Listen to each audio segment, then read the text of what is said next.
तो कहानी की शुरुआत होती है और हम एक आदमी को देखते हैं जो काफी बूढ़ा हो चुका था और अब उसका लास्ट टाइम भी आ ही गया है।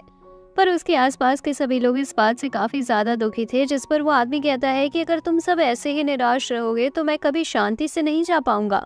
फिर एक आदमी कहता है कि हमें अब भी आपकी काफी ज्यादा जरूरत है, इसलिए आप इतनी जल्दी नहीं जा सकते क्योंकि किंगडम के लोग अभी इतने काबिल नहीं हुए कि आपके बिना शासन चला सके। जिससे हमें पता चलता है कि उस आदमी का नाम इंगल्स है और वो एक काफी बड़ी किंगडम का किंग है और वो काफी ज्यादा नेक राजा है जिसने हमेशा दूसरों का भला ही चाहा है। तभी इंगल्स के सामने गॉड एलिस्टिया आती है, जिसे देखकर इंगल्स काफी खुश होता है और कहने लगता है कि उसने कोई बहुत अच्छे ही काम किए होंगे जो उसके मरने से पहले खुद गॉड उसके सामने आ गई। जिस पर एलिस्टिया इंगल्स से कहती है कि उसने अपनी जिंदगी में काफी अच्छे काम किए हैं और उसने हमेशा लोगों का भला ही किया है। जिस पर इंगल्स कहता है कि वो ये सब उनकी ब्लेसिंग्स के बिना कभी नहीं कर पाता।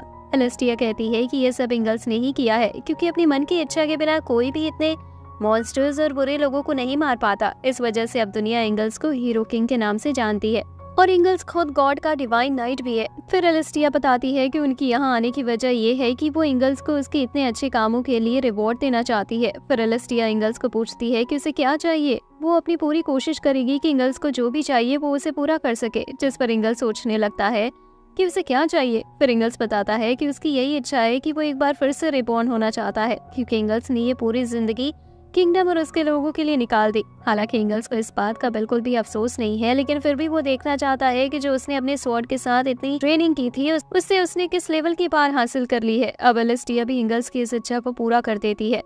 जिसके बाद जब इंगल्स अपनी आंखें खोलता है वो देखता है कि वो एक नए परिवार में रिबॉर्न हो चुका है और उसके फादर और मदर काफी प्यार के साथ उसे खिला भी रहे थे।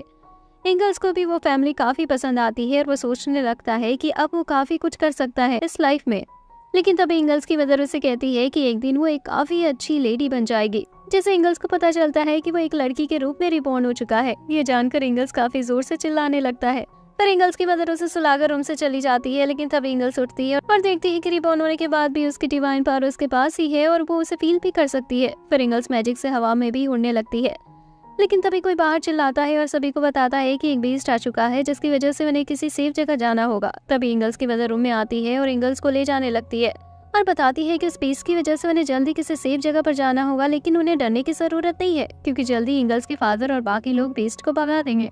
फिर इंगल्स की मदर उसे लेकर कैसल में आ जाते हैं। फिर इंगल्स और उसकी मदर को एक लेडी एक रूम में ले जाती है और फिर वो तीनों एक लड़के राफेल और एक छोटी बच्ची राफिनीहा से मिलते हैं। तभी इंगल्स काफी दूर से इस बीस्ट को देखने लगती है जिसने पूरे टाउन में तहलका मचा रखा था। उसे देखकर इंगल्स सोचने लगती है कि ये जगह पहले के मुकाबले काफी ज्यादा ही खतरनाक बन चुकी है।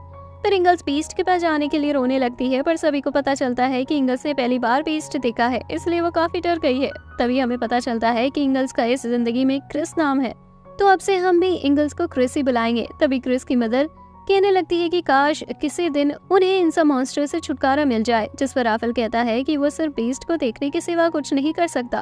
फिर राफेल बताता है कि उसे काफी टाइम पहले अपना रून भी मिल चुका है, पर फिर भी वो एक बीस्ट को भी हरा नहीं सकता। फिर हमें पता चलता है कि रून से लोगों को पार मिलती है और सभी लोगों को अलग तरह की पास मिलती है। तभी राफेल की मदर कहती है कि उसे चिंता करने की कोई जरूरत नहीं है क्योंकि उसका रून काफी ज्यादा स्पेशल है और वो एक दिन जरूर काफी सारे लोगों को बचाएगा। फिर राफेल की मदर उससे कहती है कि वो एक स्पेशल बच्चा है, तो उसे ऐसी फाइट्स भी अभी से नहीं जाना चाहिए और रुकना चाहिए, चाहे इसके लिए उसे सभी लोगों को छोड़ना पड़े। लेकिन तभी उनके ऊपर वही बीस्ट अटैक कर देता है, जिससे राफेल की मदर को काफी चोट लगती है और वो पीछे भी गिर जाती है। राफेल बीस्ट के सामने खड़ा हो जाता है, पर वो काफी डर रहा था। तब एक क्रिस की मदर दोनों बच्चों को उससे पकड़ाकर बीस्ट से फाइट करने के लिए स्वॉर्ड निकाल लेती है। फिर क्रिस की मदर राफेल से दोनों बच्चों को किसी सेफ जगह पर ले जाने की कहती है और उस बीस्ट से फाइट करने लगती है, पर राफेल भागता नहीं और क्रिस और एनी को कुछ कुर्सी के टेबल के पीछे बैठा बीस्ट से फाइट करने पहुंच जाता है। जिसे देखकर क्रिस की मदर उसे कहती है कि उसे इस टाइम बचना चाहिए, पर राफेल कहता है कि अगर वो उन लोगों को भी नहीं बचा सकता जिनकी वो चिंता करता है, तो वो कभी दुनिया में किसी को भी नहीं बचा पाएगा। ये सुनकर क्रिस काफी इम्प्रेस होती है और कहती है कि कोई भी कभी भी किसी दूसरे की बात सुनकर हीरो नहीं बन सकता, उसे हमेशा खुद की ही बात माननी चाहिए। लेकिन फिर भी वो दोनों मिलकर भी उस बेस्ट के लिए काफी नहीं थे और कुछ ही देर में बेस्ट उन दोनों को हरा देता है, जिससे वो दोनों ही बेहोश हो जाते हैं। फिर बेस्ट उन्हें मारने जाने लगता है, लेकिन तभी क्रिस सामने आती है और कहती है कि राफेल ने काफी अच्छा काम किया, लेकिन वो ऐसी किसी जगह पर नहीं मर सकता। फिर क्रिस बताती है कि जिंदगी उसने अपना खुद जीने के लिए चुनी है, इसलिए उसे कोई भी हीरो वाले काम करने की जरूरत नहीं, पर इसका मतलब ये भी नहीं कि वो ऐसे लोगों को अपने सामने मरने दे। तभी क्रिस एक काफी स्ट्रॉन्ग अटैक करती है, जिससे वो बीस्ट गायब भी हो जाता है। तभी राफेल उठ जाता है और कहता है कि ये उसने कैसे किया, पर राफेल को उठा देकर क्रिस काफी हैरान हो जाती है। पर तभी राफेल वापस बेहोश हो जाता है। तभी क्रिस को नींद आने लगती है क्योंकि एक छोटी बच्ची में इतना स्टेमिना नहीं होता कि वो एक बैटल लड़ सके। जिसके बाद हम देखते हैं कि क्रिस 5 साल की हो चुकी है और वो काफी ज्यादा क्यूट भी दिख रही है। तभी रैनी और उसकी मदर उनसे मिलने आती है।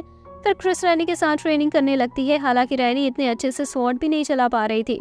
फिर हम राफेल को देखते हैं जो अब 13 साल का हो चुका है और अब वो काफी ज्यादा अच्छा स्वॉर्ड्समैन भी बन चुका है। पूरे कैसल में सिर्फ राफेल ही ऐसा इंसान है जिसे क्रिस फाइट करना चाहेगी। पर तभी रैम्बिन नाम का एक आदमी अपने कुछ लोगों के साथ आता है। फिर हमें पता चलता है कि रैम्बिन उन नाइट्स के साथ कुछ ट्रेनिंग मैच के लिए आया था जिससे दोनों को ही फायदा मिल सके। फिर रैम्बिन क्रिस के फादर को अपने बेटे राही से मिलवाता है और साथ ही राफेल भी उससे मिलता है। कुछ देर बाद हम देखते हैं राही 10 नाइट्स को लगातार हरा देता है और सभी को नीचे दिखाने लगता है, जिस पर सभी कहते हैं कि उन्हें राही के अटैक समझ नहीं आए और उसने आसानी से उन्हें हरा दिया। पर क्रिस मन में सोचती है कि साफ दिख रहा है कि राही मैजिक का यूज कर रहा है, जिससे वो सामने वाले को अपने कदम का पता नहीं चलने दे रहा और आसानी से उन्हें हरा दे रहा है। और जैसे ही कोई भी राही की आंखों में देखता है वो अपनी मैजिक का यूज कर देता है और जीत जाता है। जिससे क्रिस को पता चलता है कि इस समय के लोग लगभग पूरी तरह से मैजिक के बारे में भूल चुके हैं, क्योंकि ये काफी आसानी से पता चल जाने वाली बात है। तभी राही एक और नाइट को हरा देता है और उसकी स्वॉर्ड रैनी की तरफ आने लगती है। हालांकि क्रिस उसे आसानी से हवा में ही पकड़ लेती है। फिर राफेल कहता है कि अब वो फाइट करेगा। तभी क्रिस राफेल से कहती है कि उसे जितना हो सके उतना राही की आंखों में देखने से बचना होगा। जिस पर राफेल पूछता है कि वो ऐसा क्यों कह रही है। क्रिस बताती है कि उसने नोटिस किया है कि जैसे कोई भी राही की आंखों में देखता है उनके कदम हिलने लगते हैं। फिर राफेल फाइट के लिए पहुंच जाता है और क्रिस की बात मानते हुए राही की आंखों के बजाय उसके पैरों की तरफ देखता है। इससे राही अपने मैजिक का यूज नहीं कर पाता और राफेल उस पर काफी भारी पड़ने लगता है। पर जल्दी ही सामने एक दीवार आ जाती है और राफेल उसे देख नहीं पाता और उसे टकरा जाता है। इस मौके का फायदा उठाकर राही राफेल को पीछे से मारता है, जिससे राही की जीत होती है। अब ये देखकर रैनी रोने लगती है और तभी क्रिस राफेल की हार का बदला लेने जाने लगती है। फिर क्रिस राही को फाइट के लिए चैलेंज करता है, पर राही किसी छोटी बच्ची से फाइट करने से मना कर देता है। फिर क्रिस कहती है कि अगर वो उससे फाइट नहीं करेगा तो वो सबको बता देगी जो भी राही अब तक कर रहा है।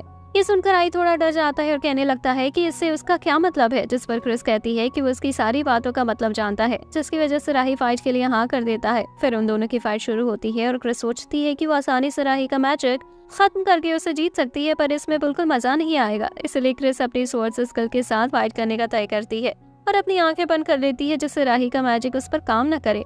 फिर राही क्रिस पर अटैक करता है, लेकिन क्रिस उसके सभी अटैक काफी आसानी से रोक लेती है, जो देखकर सभी लोग काफी हैरान हो जाते हैं। और क्रिस के फादर सोचते हैं कि उनकी फैमिली में एक इतनी अच्छी फाइटर है और उन्हें पता भी नहीं था। कुछ ही देर में क्रिस राही को हराकर मैच खत्म कर देती है। ये देखकर सभी काफी खुश होते हैं और क्रिस की तारीफ करने लगते हैं। जिसके बाद अब क्रिस और रैनी 6 साल के हो चुके थे, तो रिचुअल के हिसाब से वो दोनों टेंपल में जाते हैं अपना अपना ऋण लेने। फिर हमें बताया जाता है कि ऋण के हिसाब से ही पता चलता है कि वो इंसान कितना स्ट्रांग है, और जितना ज्यादा स्ट्रांग ऋण होगा वो इंसान उतना ही जल्दी ज्यादा एक बड़ा नाइट बन सकता है। फिर सबसे पहले रैनी जाती है और उसे ये काफी अच्छा ऋण मिलता है। फिर बारी आती है क्रिस की और वो सोचने लगती है कि आज के लोग मैजिक के बारे में ज्यादातर भूल ही चुके हैं, इसीलिए वो सभी ऋण का इस्तेमाल करते हैं जो मैजिक उनके अंदर है उसका यूज करने के लिए। पर वही क्रिस काफी ज्यादा स्ट्रांग है और वो एक डिवाइन नाइट है, जिसकी वजह से हम देखते हैं कि क्रिस को कोई ऋण ही नहीं मिलता। ये देखकर सभी काफी हैरान हो जाते हैं, क्योंकि क्रिस के फादर को लग रहा था कि क्रिस एक काफी अच्छी नाइट बन सकती है, पर बिना ऋण के कोई भी नाइट नहीं बन सकता। अब वो सभी निराश हो जाते हैं और क्रिस अपने फादर से कहती है कि वो बिना नाइट बने भी काफी काम कर सकती है और सभी नाइट्स की शील्ड बन सकती है। हालांकि क्रिस अंदर ही अंदर काफी ज्यादा खुश थी, क्योंकि अब उसे नाइट बनने की भी जरूरत नहीं थी, तो अब उसको अपनी रैंक बढ़ने की चिंता नहीं करनी पड़ेगी। फिर हम कुछ साल बाद का सीन देखते हैं, जहां हम एक प्रिजनर को देखते हैं और हमें बताया जाता है कि एक प्रिजनर इतना ज्यादा खतरनाक होता है कि वो अपनी पावर से एक पूरी कंट्री को भी खत्म कर सकता है, और इसे रेनिंग किंग कहा जाता है। फिर हम रैनी और क्रिस को देखते हैं, जो अब 12 साल की हो चुके होते हैं। तभी क्रिस रैनी से कहती है कि अब जाकर उन्हें एक पावरफुल बीस्ट से फाइट करने का मौका मिला है, क्योंकि आज तक उन्होंने जितने भी बीस्ट से फाइट की है वो सभी काफी ज्यादा ही वीक थे। जिस पर रैनी कहती है कि क्रिस सही में काफी ज्यादा स्ट्रांग है, जबकि उसके पास तो कोई ऋण भी नहीं है। तभी हम कुछ आइलैंड को देखते हैं और हमें बताया जाता है कि लोग आइलैंड की मदद से अपने जानवरों और खाने को बीस्ट से बचाते हैं। तभी क्रिस सोचने लगती है कि उसके किंगडम में ऐसा कुछ नहीं होता था, और साथ ही क्रिस सोचने लगती है कि जिस किंगडम की वो किंग थी उस किंगडम के बारे में उसे अभी तक कुछ पता नहीं चला, जबकि क्रिस ने काफी सारे बुक्स में भी तलाश की पर उसे कुछ पता नहीं चला। कुछ देर बाद हम देखते हैं कि क्रिस पार्टी के लिए तैयार हो रही होती है और एनी क्रिस को देखकर उसकी काफी तारीफ करती है। फिर वो पार्टी में आ जाते हैं और वहाँ क्रिस अपने फादर से भी मिलती है, पर तभी वहाँ राही आ जाता है और उन्हें बताता है कि अब वो एक हाईलैंडर बन चुका है। जिस पर क्रिस पूछती है कि वो हाईलैंडर कैसे बन सकता है, जबकि उसके पास तो कुछ खासियत भी नहीं है। जिस पर राही बताता है कि उसने काफी सारा पैसा खर्च किया है और काफी सारे लोगों को अपने बिजनेस तक दे दिया, जिससे वो एक हाईलैंडर बन गया और साथ ही उसे एक ऊंची पोस्ट भी मिल गई है। फिर राही उनसे कहने लगता है कि अब उन्हें उससे काफी इज्जत से बात करनी चाहिए। ये सुनकर क्रिस को काफी गुस्सा आता है, पर तभी लियोन आ जाता है और क्रिस को वहां से ले जाता है। फिर लियोन क्रिस को बताता है कि सभी हाईलैंडर्स को लगता है कि वो उन लोगों से ऊपर है, क्योंकि उन्हें लगता है कि अगर वो उन्हें खाना या बाकी चीजें नहीं देंगे तो वो लोग जिंदा भी नहीं रह पाएंगे। इसलिए लियोन उससे कहता है कि अगर वो हाईलैंडर में से किसी से मिले तो उन्हें सिर्फ उनकी ही हाँ में हाँ मिलाकर आगे बढ़ जाना चाहिए। फिर लियोन उन्हें एक लड़की एरिस के पास ले आता है। फिर लियोन एरिस से पूछता है कि वो ऐसे यहाँ अकेले क्यों बैठी है, जबकि वो पार्टी में जाकर काफी मजे कर सकती है। पर एरिस उसे बताती है कि वो अंदर नहीं जाना चाहती, इसलिए बाहर बैठी है। पर फिर भी लियोन नहीं मानता और एरिस को क्रिस और एनी के बारे में बताने लगता है। पर तभी एरिस खड़ी होती है और लियोन के गाल पर काफी तेज चांटा मार देती है। ये देखकर दोनों लड़कियां काफी हैरान हो जाती हैं। हालांकि जाते हुए एरिस लियोन को सॉरी बोलती है। फिर एनी लियोन से पूछती है कि क्या उन्होंने यहाँ आकर कोई गलती कर दी, लेकिन तभी वो काफी तेज चिल्लाने की आवाज सुनते हैं। तभी सब अंदर जाते हैं और देखते हैं कि आदमी जलकर मर चुका है। फिर हमें पता चलता है कि उस आदमी को राही ने मारा था। वही एक नाइट कह रही होती है कि ये सब उसकी गलती थी, जिसकी वजह से उसके दोस्त को राही ने सजा दे दी। फिर राही उन सभी से कहता है कि वो सभी को ये बता सकते हैं कि वो आदमी काफी ज्यादा ही बीमार था और इस वजह से मर गया। राही बताता है कि वो एक हाईलैंडर है, तो अगर वो उसका नाम लेंगे तो सभी जरूर मान जाएंगे। तभी क्रिस राही से कहती है कि वो बिल्कुल पागल हो चुका है। जिस पर राही कहता है कि उसने उसे एक बार हरा दिया था, तो उसे इस बात पर ज्यादा खुश होने की जरूरत नहीं है। फिर क्रिस कहती है कि राही ये सब इसलिए ही कर रहा है क्योंकि वो उसे फाइट में हार चुका है। फिर क्रिस कहती है कि वो उसके मेंशन में जरूर आएगी, पर इसके बदले में राही से प्रॉमिस करवाती है कि राही रानी और उस सोल्जर्स को कुछ नहीं करेगा। ये सुनकर राही काफी खुश हो जाता है और उसे आने की कहता है। जिसके बाद हम देखते हैं कि क्रिस राही के मेंशन में जा रही होती है, पर तभी एरिस उसके सामने आ जाती है और कहने लगती है कि लियोन ने उसे सब बता दिया है और अब क्रिस को राही के मेंशन में जाने की जरूरत नहीं। पर क्रिस मना करती है और बताती है कि वो देखना चाहती है कि राही उसके साथ करना क्या चाहता है। पर फिर एरिस क्रिस से कहती है कि अगर वो उसकी बात नहीं मानेगी तो उसे उससे फाइट करनी होगी। एरिस को लगता है कि क्रिस उससे डरकर भाग जाएगी, लेकिन क्रिस काफी खुश हो जाती है और फाइट शुरू करने की कहने लगती है, क्योंकि इससे क्रिस अपनी स्वॉर्ड्स स्किल को टेस्ट कर सकती थी। फिर एरिस एक छोटा अटैक करके क्रिस को डराकर भगाने की सोचती है, पर क्रिस उससे अटैक से बचती है और एरिस के ऊपर भी अटैक कर देती है। फिर वो दोनों फाइट करने लगते हैं और एरिस सोच रही होती है कि क्रिस उतनी भी कमजोर नहीं है जितनी उसने सोचा था। एरिस क्रिस को उसके रियल पावर दिखाने को कहती है और तभी क्रिस को घायल कर देती है। ये देखकर क्रिस और ज्यादा एक्साइटेड हो जाती है और कहती है कि उसे काफी ज्यादा मजा आ रहा है। पर तभी लियोन वहां आ जाता है और एरिस पर अटैक कर देता है। ये देखकर एरिस लियोन को बाहर बुलाती है और उसे पूछती है कि क्या उसका दिमाग तो खराब नहीं हो गया है जो ऐसे उसके ऊपर अटैक कर रहा है। पर लियोन एरिस का जवाब भी नहीं देता और शांत खड़ा रहता है। लियोन के अटैक से एरिस काफी घायल हो गई थी और वो लियोन से पूछती है कि क्या वो अब हाईलैंडर के लिए उन्हें धोखा दे रहा है, जिस पर लियोन कहता है कि कुछ ऐसा ही। फिर क्रिस सोचने लगती है कि क्या वो उन्हें इसलिए धोखा दे रहा है जिससे वो राही को बचा सके। तभी लियोन बताता है कि वो एक नाइट है, इसलिए वो अपनी जान भी दे देगा कैपिटल और उसके लोगों के लिए। पर लियोन बताता है कि आज उसने देखा कि एक हाईलैंडर क्या कर सकता है और वो लोग नीचे रह रहे लोगों को कुछ भी नहीं मानते। फिर लियोन बताता है कि इसलिए वो हाईलैंड पर जाएगा और इनकी टेक्नोलॉजी चुरा कर नीचे के लोगों में बांट देगा,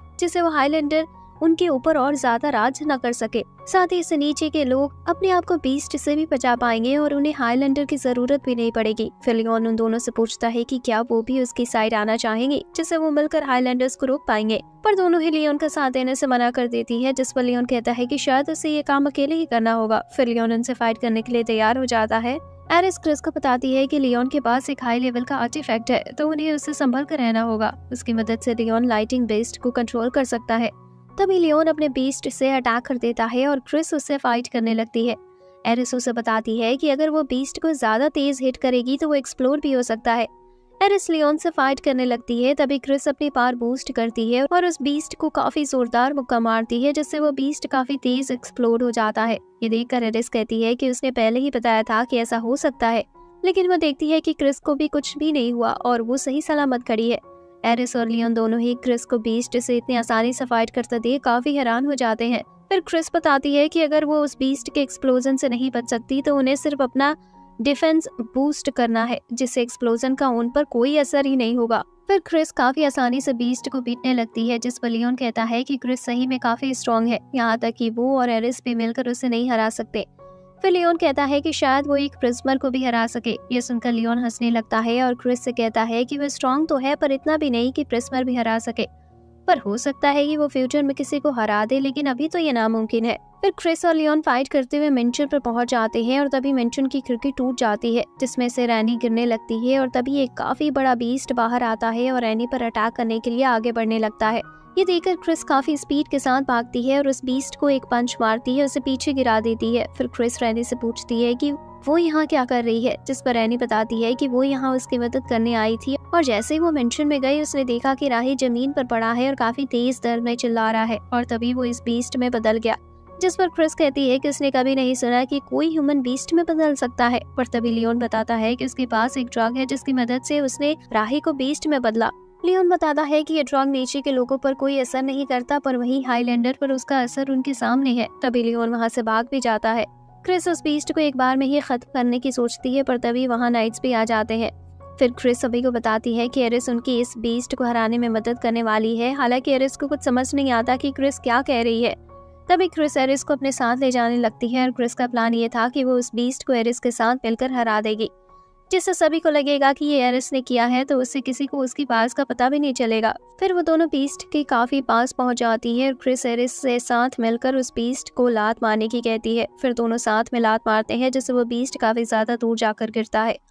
ये देखकर सभी हैरान हो जाते हैं और क्रिस एरिस की तारीफ करने लगती है कि उसने उस बीस्ट को हरा दिया, पर एरिस कुछ कहती से पहले क्रिस उसका मुंह बंद कर देती है।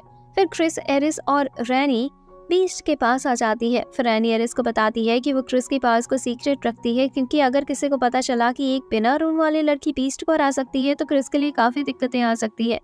फिर क्रिस अकेले ही आगे जाती है और उस मॉन्स्टर को अपने एक ही अटैक से मार देती है। क्रिस का वो अटैक इतना ज्यादा स्ट्रॉन्ग था कि मॉन्स्टर पूरी तरह से गायब हो जाता है। नेक्स्ट डे एरिस वापस जाने लगती है और वो तीनों काफी सारी बातें भी करते हैं, जिससे उनके बीच काफी अच्छी दोस्ती हो जाती है। जाते हुए एरिस क्रिस से कहती है कि उसने उसकी जान बचाई है, ये उस पर एहसान रहा है, इसलिए एक दिन वापस अपना एहसान जरूर चुकाएगी। जिसके बाद हम देखते हैं कि रैनी और क्रिस 15 साल की हो चुकी है और अब वो नाइट बनने के लिए जा सकती थी, पर क्रिस नाइट नहीं बन सकती थी, इसलिए वो नाइट शील्ड बनने जाती है। फिर वो टाउन से निकल जाते हैं और उन दोनों के पेरेंट्स उन्हें अलविदा भी कहने आते हैं, क्योंकि उनकी ये जर्नी काफी लंबी होने वाली थी। जिसके बाद दोनों नोवा टाउन पहुंच जाते हैं और होटल में खाना खाने लगते हैं। फिर खाने के बाद दोनों बात के लिए आ जाती हैं और हमें पता चलता है कि ट्रेनिंग में उन्होंने 2 से 3 नाइट्स कराया, जिसके लिए उन्हें होटल का लग्जरी रूम दिया गया है। साथ ही उन्हें बाद में काफी मजा भी आ रहा होता है। पर क्रिस सोचती है कि उन्हें इस सिटी में आए 4 दिन हो चुके हैं, पर उसे यहाँ का माना थोड़ा अजीब लग रहा है। तभी रैनी क्रिस के बैग साफ करने की कहती है। फिर रैनी क्रिस से कहती है कि उसकी बॉडी तो काफी अच्छे शेप में आ चुकी है। वहाँ रैनी की बॉडी तो अभी भी बच्चे जैसी ही लगती है। वो दोनों बात कर ही रही होती है, तभी वहाँ एक लेडी आती है जिसके माथे के मार्क से उन्हें पता चलता है कि वो एक हाईलैंडर है। फिर वो हाईलैंडर अपना नाम सीलन बताती है और साथ ही बताती है कि वो इस जगह की ओनर भी है। फिर तीनों बात करने लगते हैं और क्रिस उससे भी इस जगह के माना के बारे में पूछती है कि उसे काफी अजीब महसूस हो रहा है, जिस पर सीलन कहती है कि उसे इस बारे में कुछ नहीं पता। पर फिर सीलन उनसे मदद मांगती है और बताती है कि यहाँ एक फॉर्मल नाइट है, जिसकी वजह से सिटी के लोग काफी ज्यादा ही परेशान है और वो दोनों होने वाले नाइट है, तो वो उनके अलावा किसी और से मदद मांग भी नहीं सकती। रैनी और क्रिस दोनों ही मदद करने के लिए तैयार हो जाती है। नेक्स्ट डे क्रिस और रैनी कुछ लोगों के साथ एक काफी पुराने कैसल पर आ जाती है। तभी एक आदमी उनके साथ आता है और उसके साथ काफी सारे लोग भी थे, जो क्रिस और उसके साथियों को घेर लेते हैं। रैनी उन पर अपने तीर से अटैक करती है, पर तभी वहाँ एक लेडी आ जाती है और रैनी को तीर पर मारकर उसका अटैक खत्म कर देती है। ये देखकर सभी काफी हैरान होते हैं और वो लेडी कैसल की छत से उनके सामने आती है। पर क्रिस उसे देखकर काफी खुश थी, क्योंकि वो एरिस जितनी स्ट्रॉन्ग लग रही थी, अब उसे उस लेडी से फाइट करने का मौका भी मिलेगा। फिर क्रिस रैनी से कहती है कि वो बाकी लोगों का ख्याल रखे और क्रिस खुद उस लेडी से फाइट करने की कहती है। फिर वो लेडी क्रिस पर अपने भाले से काफी सारे अटैक करने लगती है, पर क्रिस आसानी से उसके सभी अटैक से बच रही थी। ये देखकर वो लेडी काफी हैरान होती है और सोचती है कि उसके इन अटैक से किसी भी नॉर्मल नाइट का बच पाना काफी मुश्किल है, और वही क्रिस आसानी से बच रही है। फिर क्रिस बचते हुए उस लेडी के पास भी जाने लगती है, जिसकी वजह से उसे पीछे जाना पड़ता है। पर तभी पीछे से दीवार आ जाती है और क्रिस उस लेडी की एक काफी तेज मुक्का मारती है, जिससे वो लेडी दीवार तोड़ते हुए गिरती है। लेकिन अभी उसने हार नहीं मानी थी और वो वापस खड़ी हो जाती है। ये देखकर क्रिस काफी खुश होती है। तभी वो लेडी अपने भाले से मैजिक की मदद से क्रिस के पीछे से अटैक करती है, जिससे क्रिस थोड़ी घायल भी हो जाती है। जिससे क्रिस को पता चलता है कि वो लेडी मैजिक से अपने भाले को दूसरे डायमेंशन से कहीं से भी अटैक कर सकती है। फिर वो लेडी अलग अलग जगहों से क्रिस पर अटैक करने लगती है, लेकिन अब भी क्रिस उसके सभी अटैक से बच रही थी और कुछ ही देर में उस लेडी का भाला भी पकड़ लेती है। पर तभी वो क्रिस को लात मार देती है। पर अब क्रिस मजाक से हटकर सीरियस हो जाती है और काफी स्पीड के साथ उस लेडी पर अटैक करती है, जिससे वो गिर जाती है। और क्रिस उससे कहने लगती है कि उसने काफी अच्छी फाइट की, पर अब वो हार चुकी है। पर तभी वहाँ रैनी आ जाती है और वो लेडी रैनी का गला पकड़ लेती है। फिर वो लेडी क्रिस से कहती है कि अगर उसने उसे जाने नहीं दिया तो वो उसे मार देगी, पर क्रिस उसे काफी प्यार से कहती है कि वो जा सकती है। तभी वो लेडी जाने लगती है और क्रिस उससे कहती है कि अगर उसे आगे भी कभी फाइट करने का मन हो तो वो उसके पास आ सकती है, लेकिन अगर उसने वापस कभी रैनी को नुकसान पहुंचाने की कोशिश की तो वो उसे जरूर मार देगी। फिर वो लेडी क्रिस से उसका नाम पूछती है और क्रिस को अपना नाम सिस्टिया बताती है। फिर वो वहाँ से चली जाती है और रैनी को भी छोड़ देती है। नेक्स्ट डे सीलन क्रिस और रैनी को थैंक्स करती है और बताती है कि पिछले दिन सिर्फ उनकी मदद की वजह से ही वो उन गुंडों और फॉर्मल नाइट को पकड़ पाए। साथ ही उनके साथियों में से कोई घायल तक नहीं हुआ था, क्योंकि रैनी ने सभी को काफी आसानी से हरा दिया था। फिर सीलन उन्हें कहती है कि उसे उन्हें कुछ बताना है। फिर वो रैनी और क्रिस को अंडरग्राउंड ले जाती है। ये देखकर रैनी कहती है कि उसे तो पता भी नहीं था कि इस जगह में एक अंडरग्राउंड रूम भी है। सीलन उन्हें बताती है कि सिर्फ कुछ ही लोगों को इसके बारे में पता है। फिर वो उन्हें मैजिक सर्कल दिखाती है और बताती है कि इस जगह की चीजों से मैजिक खींच रहा है, और जब जितना माना इन्हें चाहिए उतना मिल जाएगा तब ये जगह पूरी तरह से टूट जाएगी और ये सर्कल सारा माना हाईलैंड पर ले जाएंगे। इसका मतलब इससे एक नया हाईलैंड बन जाएगा। जिस पर रैनी पूछती है कि फिर जो लोग अभी इस जगह पर रह रहे हैं उनका क्या होगा। सीलन बताती है कि उन लोगों को ये जगह छोड़कर जानी होगी या फिर उन्हें हाईलैंडर्स का नौकर बनना होगा। पर सीलन बताती है कि वो ऐसा नहीं चाहती कि आम लोगों के साथ ऐसा हो, इसलिए उसने हाईलैंडर से बात करने की भी कोशिश की। फिर रैनी पूछती है कि क्या वो ऐसा कर सकती है। सीलन कहती है कि वो नहीं चाहती कि ऐसे लोगों से उनके घर छीने, इसलिए अगर उसे इसके लिए हाईलैंडर से फाइट भी करनी पड़ी तो वो करेगी। ये सब सुनकर रैनी सीलन से कहती है कि वो उसकी मदद जरूर करेगी, चाहे कुछ भी हो जाए, और वो नाइट एकेडमी भी ट्रेनिंग करने वाली है और काफी मेहनत भी करेगी, और जब उसे उसकी जरूरत होगी वो एक नाइट की तरह उसकी मदद भी करेगी। क्रिस भी रैनी से कहती है कि वो हमेशा हर जगह उसकी एक स्वॉर्ड की तरह मदद करेगी। अब इससे खुश होकर सीलन रैनी को गले लगा लेती है। कुछ देर बाद सिटी के सभी लोग काफी तेजी से धमाका सुनते हैं और रैनी और क्रिस कहती है कि सिटी के बाहर ही एक बीस्ट है, और उसके माथे के मार्क से उन्हें पता चलता है कि वो बीस्ट तो असल में सीलन ही है। जिस पर वो सोचने लगती है कि लियोन ने उन्हें बताया था कि किसी हाईलैंडर को बीस्ट बनाने के लिए उस मैजिक पाउडर की जरूरत होती है। पर सोचने वाली बात ये थी कि किसने और कब सीलन को वो पाउडर दिया। तभी वो देखती है कि घर की छत से सीलन की मेड चिल्ला रही होती है कि कुछ साल पहले उसके बेटे को एक हाईलैंडर ने मार दिया था और आज उसने अपने बेटे का बदला ले लिया। जिससे उन्हें पता चलता है कि मेड ने सीलन को उसकी चाय में वो पाउडर मिलाया था। तभी सोलन यानी वो बीस्ट सिटी पर अटैक करने लगता है और पहले ही अटैक उस मेड को लगता है, जिससे वो वहीं मर जाती है। फिर क्रिस नाइट ने सिटी के सभी लोगों को किसी सेफ जगह पर ले जाने की कहती है और एनी से कहती है कि अगर सीलन वापस अपना बीम वाला अटैक करे तो वो उसे रोके।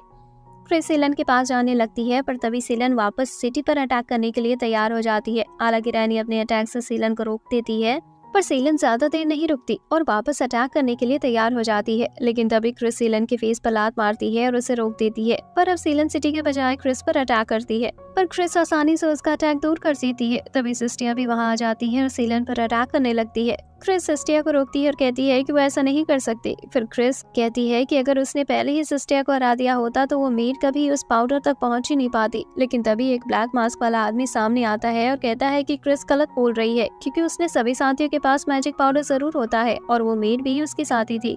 पर उस मेड ने टाइम से पहले पाउडर का यूज कर दिया, जबकि वो चाहता था कि पाउडर का यूज जब हो तब हाईलैंड बन जाए, जिससे वो काफी सारे हाईलैंडर्स को एक साथ मार सके।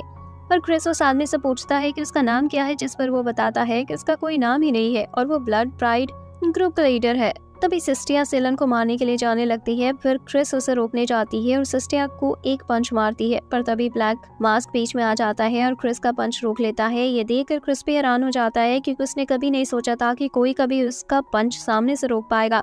फिर क्रिस वापस ब्लैक मास्क पर अटैक करने लगती है, पर वो उसके सभी अटैक रोक रहा था। क्रिस को उससे फाइट करने में काफी मजा तो आ रहा था, पर वो कहती है कि ये सही टाइम नहीं है, क्योंकि सीलन लगातार सिटी की तरफ बढ़ रही है। सिस्टिया वापस सीलन को मारने की सोचती है, पर इस बार एनी उसे रोक देती है। पर तभी वो बच्चियां सामने आ जाती है जिन्हें सीलन बचपन से पाल रही थी, पर सीलन उनके ऊपर ही अटैक करने वाली होती है। लेकिन वो बच्चियां सीलन को रुकने की कहने लगती है। हम देखते हैं सीलन को उनकी बात सुनाई भी देती है और वो उन बच्चों की जगह अपने ऊपर ही अटैक करने वाली होती है, पर तभी क्रिस उसे रोक देती है। फिर क्रिस ब्लैक मास्क को बताती है कि सीलन अभी अंदर कहीं जिंदा है। फिर क्रिस ब्लैक मास्क से कहती है कि वो कुछ करना चाहती है और अगर वो उसमें फैल गई हो तो वो जो चाहे वो सीलन के साथ कर सकता है। जिसके लिए ब्लैक मास भी मान जाता है और कहता है कि अगर क्रिस ने सब सही कर दिया तो वो इस सिटी से चला जाएगा। फिर ब्लैक मास सिस्टिया से सीलन को क्रिस के लिए डिस्ट्रैक्ट करने की कहता है और सिस्टिया अपने अटैक से डिस्ट्रैक्ट करने लगती है। फिर क्रिस आइस मैजिक का यूज करके सीलन को जमा देती है, जिससे वो जिंदा भी रहती है और अटैक करना भी बंद कर देती है। लेकिन अब उनके लिए एक दिक्कत ये थी कि वो इतने बड़े बीस्ट को कहीं और कैसे लेकर जाएंगे, जिसके लिए ब्लैक मास्क आता है और कहता है कि वो उनकी मदद कर सकता है। तभी ब्लैक मास्क अपने मैजिक का यूज करके सीलन को काफी छोटा बना देता है। ब्लैक मास्क का मैजिक देखकर क्रिस समझ जाती है कि वो भी उसकी तरह एक डिवाइन नाइट है। फिर ब्लैक मास्क जाने लगता है और बताता है कि उसके दुश्मन सिर्फ आइलैंडर्स हैं और कोई नहीं। नेक्स्ट डे रैनी और क्रिस उस टाउन से नाइट अकेडमी के लिए निकल जाते हैं और हम देखते हैं कि बर्फ पिघलने के बाद सीलन काफी क्यूट हो चुकी थी, जिसे देखकर रैनी उसका नाम लिन रखती है क्योंकि ये उस पर काफी सूट भी कर रहा था। और हम देखते हैं कि रैनी और क्रिस दोनों ही चर्च में पहुंच चुके होते हैं और वो देखते हैं कि वहाँ एक प्रिजनर को सील करके रखा गया था, क्योंकि काफी सारे लोगों ने उसे काफी मुश्किलों के बाद हराया था। पर वो इतना बड़ा है कि कोई उसे कहीं ले जा ही नहीं पाया, जिसकी वजह से उन्हें उसे वही सील करना पड़ा और सुरक्षा के लिए वहाँ एक चर्च बना दी। साथ ही वहाँ की सिक्योरिटी भी काफी अच्छी है। उसे देखकर क्रिस काफी खुश दिख रही थी, क्योंकि उसे भी एक दिन प्रिजनर को जरूर हराना था। फिर क्रिस कहती है कि जैसे उन्होंने लिन को छोटा कर दिया और अपने साथ ले गए, वैसे ही वो प्रिजनर को भी छोटा करके अपने साथ ले जा सकते हैं। ये सुनकर रैनी क्रिस को चुप रहने की कहती है, क्योंकि उसकी इन अजीब बातों की वजह से वो दोनों अरेस्ट भी हो सकते हैं। फिर क्रिस बताती है कि प्रिजनर को जमा रखा है, पर फिर भी वो उसके अंदर से आ रही पावर को फील कर सकती है। तभी उनके पास एक नाइट आता है और उन्हें बताता है कि उनका यहाँ रहना सेफ नहीं है, क्योंकि टाउन पर कुछ बीस्ट ने अटैक कर दिया है। ये सुनकर क्रिस खुश हो जाती है और भागकर उस जगह पर जाने लगती है जहाँ बीस्ट ने अटैक किया था। रैनी क्रिस को रुकने को कहती है क्योंकि वो भी आ रही थी। फिर क्रिस उस जगह पर पहुंच जाती है और देखती है कि काफी सारे नाइट्स काफी सारे बीस्ट से फाइट कर रहे हैं। तभी एक बीस्ट क्रिस के ऊपर अटैक करने भी आने लगता है, पर क्रिस उसे मारती इससे पहले वहाँ एक लड़की आ जाती है जो उस बीस्ट को मार देती है। और वो लड़की क्रिस को डांटने लगती है, क्योंकि बिना किसी रून और आर्टिफैक्ट के बीस्ट से फाइट करना खुदकुशी करने जैसा है। साथ ही हम उस लड़की का रून देखते हैं जो कि हाई लेवल का था। तभी वो लड़की अपने स्वॉर्ड निकाल लेती है और सभी बीस्ट को मारने लगती है, लेकिन वो लड़की हवा में उड़ रहे बीस्ट को नहीं मार पा रही थी, क्योंकि जब तक वो उन पर अटैक करती वो बीस्ट वहाँ से भाग जा रहे थे। तभी क्रिस आगे आती है और इसमें उसकी मदद करने की कहती है। फिर क्रिस जंप करके हवा में जाती है और सभी बीस्ट को लात मारकर नीचे गिराने लगती है और नीचे आते ही वो लड़की सभी बीस्ट को मार देती है। कुछ ही देर में वो दोनों मिलकर काफी सारे बीस्ट मार देते हैं, जिसके लिए दोनों ही एक दूसरे की तारीफ करते हैं। फिर वो लड़की अपना नाम लियोन अल्फा बताती है। ये नाम क्रिस को सुना सुना सा लगता है। फिर वो दोनों साथ ही मिलकर काम करने की कहते हैं और वापस बीस्ट को मारने लगती है। काफी जल्दी वो दोनों मिलकर सभी बीस्ट को खत्म कर देती है। लेकिन तभी एक बीस्ट अल्फा पर पीछे से अटैक करने वाला होता है, पर रैनी वहां आ जाती है और उस बीस्ट को मार देती है। फिर क्रिस रैनी को अल्फा से मिलवाती है और रैनी का नाम सुनते ही अल्फा पूछती है कि क्या वो राफेल की बहन है। तभी उनके पास एक नाइट आता है, उनकी मदद के लिए उन्हें थैंक्स करता है और वो बताता है कि उनकी मदद के लिए उन्हें रिवॉर्ड भी दिया जाएगा, पर वो कहता है कि सिर्फ रैनी और क्रिस को रिवॉर्ड दिया जाएगा और अल्फा को नहीं। साथ ही बताता है क्योंकि वो एक धोखेबाज की बहन है। पर रैनी कहती है कि उन्हें अल्फा को भी रिवॉर्ड देना चाहिए, क्योंकि उसने भी उनके बराबर की मदद की थी। जिस पर वो नाइट कहता है कि शायद उन्हें उसके बारे में पता नहीं, वो लड़की लियोन की बहन है जिसने उनके साथ रहकर उन्हें ही धोखा दिया। पर फिर भी रैनी उस नाइट से कहती है कि अगर वो तीनों को रिवॉर्ड नहीं देंगे तो उन्हें भी उनसे कोई रिवॉर्ड नहीं चाहिए। तभी वहाँ राफेल भी आ जाता है और वो अपनी बहन को देखकर काफी खुश होता है। फिर क्रिस भी उसे कहती है कि वो उससे वापस मिलकर काफी खुश है। क्रिस को देखकर राफेल कहता है कि वो तो काफी ज्यादा क्यूट हो चुकी है। ये सुनकर राफेल के साथ की लड़की कहने लगती है कि राफेल ने आज तक किसी लड़की को ऐसा नहीं कहा, जबकि कितनी ऐसी लड़कियां हैं जो राफेल से बात करना चाहती है। फिर राफेल अपने साथी मिनेस्का से उन्हें मिलवाता है। फिर राफेल उनसे पूछता है कि क्या उन्हें भूख लग रही है। फिर वो सभी रेस्टोरेंट में आ जाते हैं, काफी सारा खाना भी खाते हैं। साथ ही रैनी और क्रिस राफेल को अपनी पूरी जर्नी के बारे में भी बताती है। फिर अल्फा बताने लगती है कि इस टाउन में हमेशा बीस्ट के अटैक होते ही रहते हैं और जब भी ऐसा कुछ होता है वो बिना कुछ ज्यादा सोचे टाउन के लोगों को बचाने पहुंच जाती है। फिर अल्फा अपने भाई के बारे में बताती है। जब लियोन नाइट बना था तब सभी लोग उससे काफी खुश थे, क्योंकि वो उनके टाउन का पहला नाइट था। पर फिर उसके ऊपर काफी सारे आरोप लगे और आज उसे धोखेबाज घोषित कर दिया गया। जिस पर रैनी और क्रिस बताती है कि जब वो उससे मिलनी थी उन्हें तो ऐसा कुछ नहीं लगा था, और साथ ही लियोन काफी अच्छा बंदा है और इसके साथ उन्हें काफी मजा भी आया था।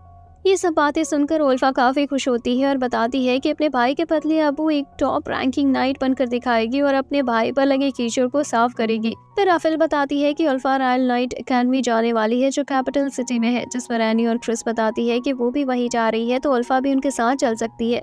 फिर अल्फा कहती है कि वो बस चाहती है कि नाइट्स जल्दी से टाउन में बीस्ट की प्रॉब्लम सॉल्व करे, क्योंकि बिना किसी वजह से अचानक से टाउन के बीच में बीस्ट आ जाते हैं, जिसकी वजह से आम लोगों को काफी दिक्कत होती है। पर राफेल कहता है कि अब उसके बारे में चिंता करने की जरूरत नहीं, क्योंकि ये सब उस प्रिस्मर की वजह से होता था और अब उसे ही कहीं और ले जाया जा रहा है। तभी सीन शिफ्ट होता है और हम देखते हैं कि नाइट्स मिलकर प्रिस्मर को कहीं और ले जा रहे होते हैं। साथ ही क्रिस और बाकी सभी भी वही थे और वो प्रिस्मर को जाते हुए देख रहे थे। तभी क्रिस मिनास्का से बात करने लगती है और मिनास्का उसे बताती है कि एरिस ने उसे बताया था कि क्रिस के पास काफी क्रेजी पावर्स है। फिर मिनास्का क्रिस से कहती है कि वो जरूर यही सोच रही होगी कि क्या हम उस शील्ड प्रिस्मर को हरा सकते हैं, जिस पर क्रिस हाँ करती है और पूछती है कि क्या वो ऐसा कर सकते हैं। पर मिनास्का बताती है कि उसे खुद भी उसका जवाब नहीं पता, क्योंकि उस प्रिस्मर ने खुद अपने आप को इस बर्फ में जमाया था। फिर मिनास्का बताती है कि उसने खुद इस प्रिस्मर को अपनी आंखों से देखा था, क्योंकि मिनास्का की ब्रीड काफी लंबी जीती है और उसकी उम्र भी उन सभी से काफी ज्यादा है। फिर मिनास्का बताती है कि कभी भी हो सकता है कि प्रिस्मर रिवाइव हो जाए।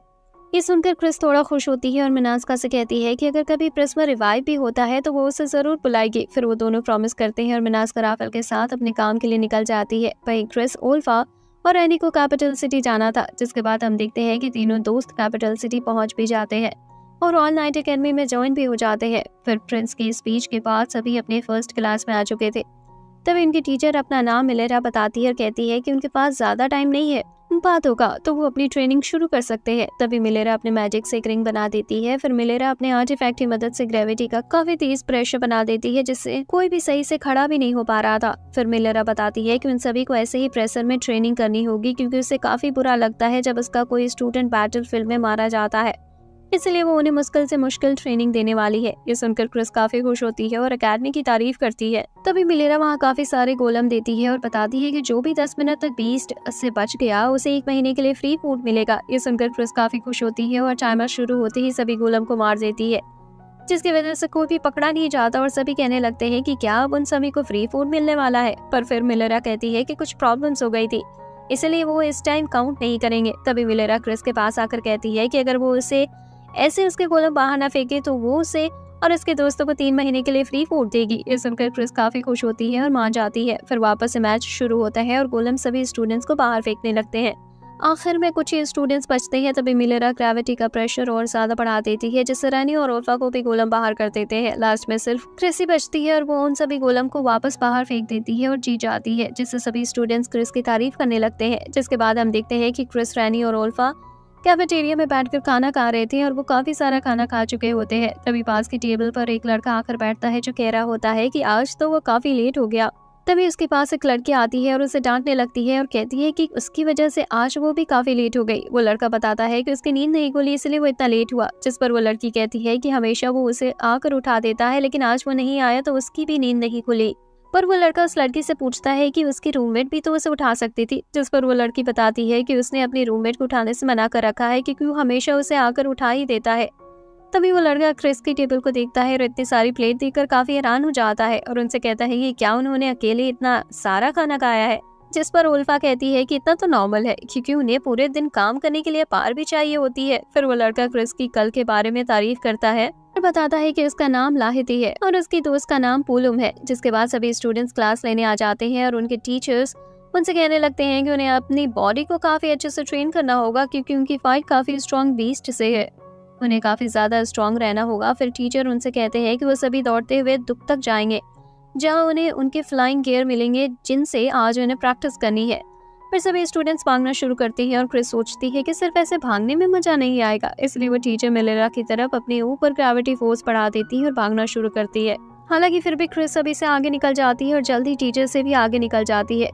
लाती भी क्रिस से जीतने की पूरी कोशिश करता है पर वो उससे आगे नहीं निकल पाता। कुछ ही देर बाद सभी स्टूडेंट दुख में पहुंच जाते हैं और टीचर सभी को बताते हैं कि उन्हें 2 या 3 का ग्रुप बनाना है और फ्लाइंग गियर्स को उड़ाना है। फिर क्रिस उसे उड़ाती है और रैनी और ओल्फा साथ बैठती है। फिर वो तीनों उड़ने लगते हैं, लेकिन फिर क्रिस स्पीड काफी तेज कर देती है, जिस पर रैनी कहने लगती है कि वो काफी तेज उड़ रहे हैं। पर क्रिस उन्हें बताती है कि उन्हें इस पर राइड करते हुए बीस्ट को भी मारना होगा, तो ये जरूरी है कि उन्हें तेज स्पीड की आदत हो। पर लाती उनसे आगे निकलने लगता है और क्रिस से कहता है कि शायद वो इस राइड में करने भी उससे भी अच्छा है और वो उसे इसमें नहीं हरा सकती। पर तभी क्रिस उसके ऊपर पानी डाल देती है। फिर लाती उसे पूछता है कि उसने ये क्यों किया। क्रिस बताती है कि शायद उसे हारना नहीं पसंद।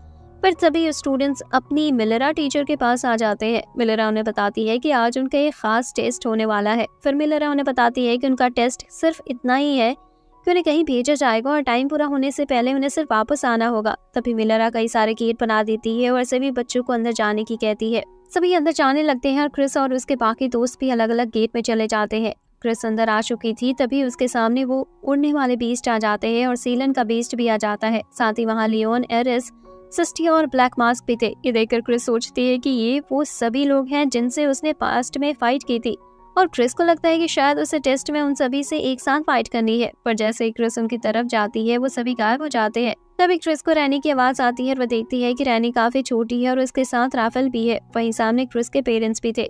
तभी वो भी गायब हो जाती हैं और जैसे जैसे क्रिस आगे बढ़ती है उसकी पास की मेमोरी उसके सामने आने लगती है और एक पॉइंट पर क्रिस की पिछली जिंदगी के लोग भी उसके सामने आ जाते हैं। तभी क्रिस के सामने एक आदमी आता है जिसका नाम रैंडल है। क्रिस बताती है कि पिछली जिंदगी में उसके मरने के बाद वही किंग बनने वाला था, पर तभी रैंडल क्रिस के ऊपर अटैक कर देती है। पर क्रिस आसानी से उसके सभी अटैक से बच जाती है और उसे लात मारकर दूर कर देती है। पर क्रिस कहती है कि उसे और आगे जाने की जरूरत नहीं है। तभी वो ऊपर की साइड एक अटैक करती है जिससे बाकियों के डायमेंशन में छेद हो जाता है।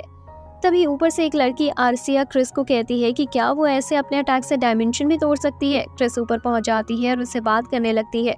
फिर वो दोनों तय करते हैं कि वो जल्दी से इस जगह से बाहर निकलेंगे। तभी आर्सिया रोन से अपने पीछे पंख लगा देती है, जिसे देखकर क्रिस उससे कहती है कि उसे तो फ्लाइंग गियर की जरूरत ही नहीं है। फिर वो दोनों ऊपर जाने लगते हैं और उल्फा के पास पहुंच जाते हैं। तभी वो देखते हैं कि उल्फा अपनी फैमिली से फाइट कर रही है और उल्फा के फादर उल्फा को मारने वाले होते हैं, लेकिन क्रिस बीच में आ जाती है और उल्फा के फादर को मारकर उसे बचा लेती है और आर्सिया बाकी की फैमिली को खत्म कर देती है, जिससे वो सभी गायब हो जाते हैं। फिर वो तीनों एक ही गेट से बाहर आ जाते हैं। ये देखकर मिलेरा हैरान हो जाती है कि वो तीनों गए अलग गेट से थे और वापस एक ही गेट से आए। फिर क्रिस मिलेरा से पूछते हैं कि वो पास हुई या नहीं, जिस पर मिलेरा कहती है कि वो टाइम खत्म होने से पहले ही वापस आ गई तो उसे पास ही माना जाएगा। फिर कुछ ही देर में रैनी भी गेट से बाहर आ जाती है और वो चारों लड़कियां काफी खुश होती है क्योंकि उन्होंने सबसे पहले टेस्ट पास किया है। तो कहानी की शुरुआत होता हम देखते हैं कि क्रिस और उसके दोस्तों को मिलेरा ने बुलाया होता है और वो उन्हें बताती है कि रैनी और क्रिस को राफेल ने एक पार्टी में बुलाया है। पर उल्फा पूछती है कि फिर वो और अरासिया यहाँ क्या कर रही है, जिस पर अरासिया बताती है कि वो दोनों पार्टी में क्रिस और रैनी के साथ जाने वाली है। उल्फा ये सुनकर काफी हैरान होती है और थोड़ा नर्वस होने लगती है क्योंकि उल्फा इससे पहले कभी ऐसी किसी पार्टी में नहीं गई थी। पर रैनी उसे कहती है कि सब ठीक ही होगा क्योंकि वो सभी भी उनके साथ ही होंगे। वहाँ उसके उल्फा को थोड़ी मदद मिलती है और वो भी तैयार हो जाती है पार्टी के लिए। फिर वो चारों मार्केट में आ जाती है पार्टी के लिए ड्रेस लेने। उल्फा को एक काफी महंगी ड्रेस पसंद आती है पर वो उसका प्राइस देकर जाने लगती है, लेकिन रैनी उसे रोकती है और बताती है कि उसका भाई राफेल इन सब चीजों के लिए पैसे देने वाला है तो उन्हें किसी तरह की कंजूसी नहीं करनी चाहिए।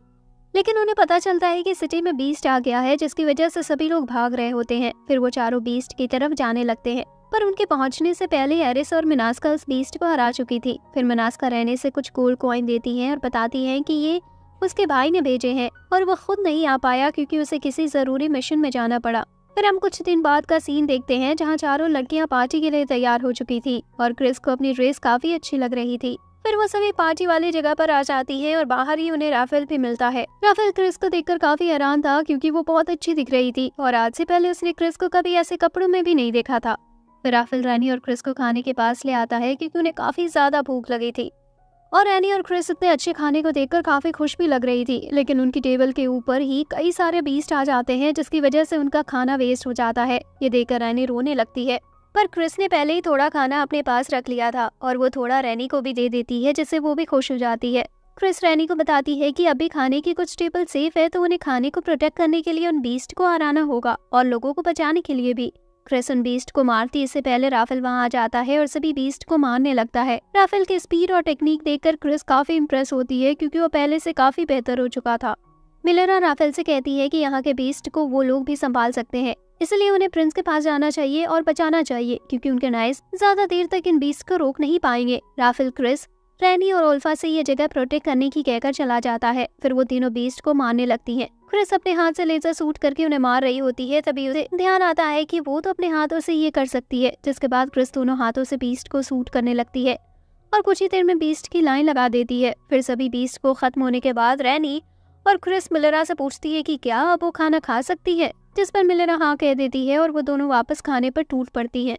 तभी आर्सिया वहाँ आती है और बताती है कि वो अपने फादर से मिलने आई थी। इतने में यहाँ ये सब हो गया। फिर आर्सिया पूछती है कि क्रिस और रैनी कहाँ गई, तभी वो देखती है कि वो दोनों ही खाना खा रही है। ये देखकर आर्सिया कहती है कि अभी भी उनका काम खत्म नहीं हुआ है तो वो ऐसे आराम से खा नहीं सकती। फिर क्रिस और बाकी सभी भी राफेल के पास आ जाती हैं। तभी वो देखती हैं कि मिनास्का बेहोश पड़ी है और उसे ओमिसो लाइट से घेर रखा है, जिस पर एरिस बताती है कि अचानक से मिनास्का गिर गई और तभी ये लाइट उसके चारों तरफ आ गई और साथ ही इसकी वजह से वहाँ वो सभी बीस्ट भी आए हैं। तभी कुछ नाइट कहने लगते हैं कि क्या मिनास्का ने ही उन्हें मरवाने के लिए ये सब किया है, पर एनी उनसे कहती है कि मिनास्का ऐसा कभी कर ही नहीं सकती और उसने इस कंट्री को बचाने के लिए भी आज तक काफी कुछ किया है। तभी प्रिंस एक नए हाईलैंडर से पूछते हैं कि उसे क्या लगता है कि ये सब किसने किया होगा, जिस पर वो बताता है कि उसे ये हरारते का काम लगता है। मिलेरा क्रिस और उसके दोस्त को बताती है कि यहाँ दो तरह के हाईलैंडर्स है, एक जो उन्हें यानी नीचे रह रहे लोगों के साथ सभी टेक्नोलॉजी शेयर करना चाहते हैं और उनका भी साथ साथ भला चाहते हैं, पर दूसरे हाईलैंडर्स है जो नीचे के लोगों को किसी भी तरह की टेक्नोलॉजी नहीं देना चाहते और वो उन्हें हरारते कहते हैं। फिर वो हाईलैंडर बताता है कि मिनास्का को हरारते ने ही भेजा था और उन्होंने कोई ऐसा तरीका भी बनाया होगा जिससे वो कभी भी मिनास्का को डिस्ट्रॉय कर सके।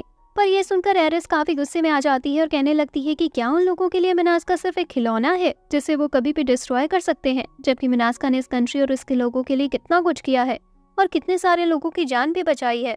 तभी वो हाईलैंडर रैनी के पास जाता है और उसे उसका नाम पूछने लगता है, लेकिन क्रिस बीच में आ जाती है और कहती है कि उसका नाम रैनी है और अपना नाम बताती है। फिर क्रिस बताती है कि वो रैनी की स्क्वायर है। तभी वो हाईलैंडर कहता है कि तो वो वही क्रिस और रैनी है जिसने उसकी बहन की जान बचाई थी। फिर बताता है कि सीलन उसकी बहन है। फिर वो तीनों बाहर आ जाते हैं और वो हाईलैंडर उन्हें बताता है कि उसने सुना था कि किसी ने उसकी बहन को बीस्ट में बदल दिया है। फिर वो पूछता है कि उसकी बहन कहाँ है। तभी क्रिस सीलन को बाहर निकालती है और वो अपनी बहन को ऐसे रूप में देखकर काफी हैरान होता है और रैनी उसे बताती है कि सीलन को सेफ रखने के लिए उन्हें ऐसा बनाना पड़ा, पर वो हाईलैंडर उनका थैंक्स करता है उसकी बहन की जान बचाने के लिए और उसका इतना ख्याल रखने के लिए। फिर हाईलैंडर कहता है कि कोई तरीका तो ढूंढ ही लेगा सीलन को वापस ठीक करने का।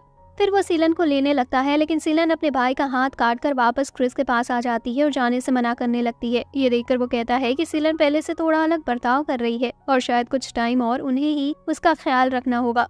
तभी मिलेरा आती है और उन्हें बताती है कि मिनास्का वापस होश में आ चुकी है। सीन शिफ्ट होता है और हम देखते हैं कि एरिस मिनास्का से पूछ रही होती है कि क्या वो अब ठीक है, जिस पर मिनास्का बताती है कि अब वो पहले से बेहतर है, पर उसे सब पता था जो भी उसकी वजह से हुआ और जितने भी लोगों को उसकी वजह से चोट पहुंची। फिर मिनास्का प्रिंस से कहती है कि वो चाहे तो उसे मार सकते हैं या उसे किसी ऐसी जगह पर भेज सकते हैं जहाँ दूर दूर तक कोई ना हो, पर प्रिंस इसके लिए मना करता है और कहता है कि मिनास्का ने उनकी कंट्री के लिए इतना कुछ किया है और वो उसके साथ ऐसा नहीं कर सकते। फिर प्रिंस कहता है कि वो मिनास्का को ठीक करने का इलाज जल्द ही ढूंढ लेगा और जब तक के लिए वो उसे किसी सेफ जगह पर छोड़ देंगे जहाँ काफी सारे लोग उसकी सुरक्षा के लिए भी होंगे। पर तभी क्रिस कहती है कि मिनास्का को उनकी अकेडमी भेज सकते हैं जिससे वो सभी मिनास्का का ख्याल भी रख सकेंगे। प्रिंस को भी ये आइडिया अच्छा लगता है और वो मिनास्का को रॉयल अकेडमी भेजने के लिए मान जाता है, जिसके बाद हम देखते हैं कि सभी स्टूडेंट्स वापस अपने टीचर के साथ रनिंग ट्रेनिंग कर रहे होते हैं। वही टीचर फ्लाइंग गियर पर आगे चल रहे होते हैं, साथ ही उनके साथ मिनास्का भी बैठी थी। पर सभी स्टूडेंट्स काफी ज्यादा थक चुके थे और लाते तो कहता है कि उसे लग रहा है कि उसके पैर ही निकल जाएंगे, जिस पर रैनी कहती है कि उसे भी कुछ ऐसा ही लग रहा है। टीचर उनकी तारीफ करने लगते हैं और कहते हैं कि अब की बार के न्यू स्टूडेंट्स काफी ज्यादा स्ट्रॉन्ग और काबिल है। तभी हम देखते हैं कि जो टीचर का फ्लाइंग गियर था उसे क्रिस उठाकर सबसे आगे भाग रही थी, जिस पर लाती कहता है कि पता नहीं क्रिस के पास इतनी पावर कहाँ से आती है। फिर सभी स्टूडेंट्स अकेडमी के एक रूम में होते हैं जहां थर्ड ईयर के भी स्टूडेंट्स थे। तभी वहां मिलेरा आती है और सभी को मिनास्का और थ्रोट से मिलवाती है और बताती है कि कुछ टाइम के लिए वो सभी उनका ख्याल रखने वाले हैं। तभी एक लड़का सिल्वा कहता है कि वो समझ गया है कि उन्हें यहाँ क्यों बुलाया गया है और हम देखते हैं कि सिल्वा के पास एक स्पेशल रूम भी होता है। तभी अर्सिया बताती है कि वो रॉयल गार्ड कैप्टन का सबसे छोटा भाई है। फिर सिल्वा बताता है कि उन्हें मिनास्का को हर उस बीस्ट से बचाना है जो उस पर अटैक करने आएगा, साथ ही उन्हें ध्यान रखना है कि उनकी फाइट से एकेडमी को ज्यादा डैमेज न पहुंचे। जिस पर मिलेरा सिल्वा से कहती है कि वो बिल्कुल सही है और उन्हें नहीं पता कि बीस्ट कब अटैक करेंगे, इसलिए उन्हें हमेशा ध्यान रखना होगा। फिर मिलेरा बताती है कि जो इस टाइम इस रूम में है वो फर्स्ट, सेकंड और थर्ड ईयर के सिलेक्टेड स्टूडेंट्स हैं और उन्हें अपना अपना ग्रुप बना लेना चाहिए जिससे वो अलग अलग टाइम सेट करके मिनास्का को प्रोटेक्ट कर सके। फिर मिलेरा सभी को उनके पसंद के आर्टिफैक्ट वेपन चुनने की कहती है जिससे उन्हें बीस्ट से फाइट करने में मदद मिल सके। क्रिस भी अपने लिए कोई अच्छा वेपन ढूंढने लगती है, पर तभी सिल्वा उसके पास आता है और कहता है कि एक बिना रून वाले इंसान को किसी भी वेपन की क्या जरूरत, जबकि वो तो किसी काम भी नहीं आ सकती। फिर सिल्वा कहता है कि उसे समझ नहीं आ रहा कि बिना रून वाला इंसान यहाँ कर क्या रहा है। तभी रैनी गुस्से में कहने लगती है कि वो ऐसे क्रिस से बातें नहीं कर सकता। मिलेरा बीच में आ जाती है और उन्हें लड़ने से मना करती है। क्रिस सिल्वा से कहती है कि वो चाहे तो उससे एक मैच कर सकता है जिससे उसे पता चल जाएगा कि वो इस मिशन में रहने लायक है या नहीं। ये सुनकर सिल्वा कहता है कि मैच, वो भी एक बिना ऋण वाले लड़की से। तभी एक लड़की युवा बीच में बोलती है जो काफी नींद में भी लग रही थी, और वो भी एक स्क्वायर थी क्रिस की तरह, और वो कहती है कि अगर वो चाहते हैं कि स्क्वायर बाहर चले जाए तो वो जा सकती है, लेकिन मिलेरा उसे रोकती है और कहती है कि उसके बिना वो काफी परेशानी में पड़ जाएंगे, जिसके लिए युवा भी रुकने के लिए मान जाती है। फिर क्रिस युवा से कहती है कि उन्हें अपनी स्किल्स टेस्ट करनी चाहिए, पर युवा उसके लिए साफ मना कर देती है। अब इस पर सिल्वा कहता है कि वह जरूर उससे डर गई होगी, जिस पर युवा कहती है कि ये बात सभी को पता है कि उनमें से बेहतर कौन है। उन्हें ऐसा लड़ता हुआ देख क्रिस मिलेरा से पूछती है कि उन दोनों के बीच चल क्या रहा है, जिस पर मिलेरा बताती है कि कुछ टाइम पहले उनके बीच एक फ्रेंडली बैटल हुई थी और उसमें युवा जीत गई, बस जब से ही दोनों के बीच अनबन रहती है। तभी मिनास्का कहती है कि इसकी वजह से उन्हें इतनी परेशानी झेलनी पड़ रही है, और ये कहते हुए मिनास्का जमीन पर गिर जाती है और वापस से वही बैरियर बन जाता है जिससे बीस्ट आने वाले होते हैं। पर इससे पहले मिलेरा एक बैरियर बना देती है जिससे बीस्ट पूरे एकेडमी में नहीं जा पाएंगे। तभी वहाँ काफी सारे बीस्ट आ जाते हैं और सिल्वा मिलेरा से पूछता है कि क्या आज उसकी क्लास बीस्ट को मारने का काम ले सकती है, जिस पर मिलेरा हाँ कर देती है।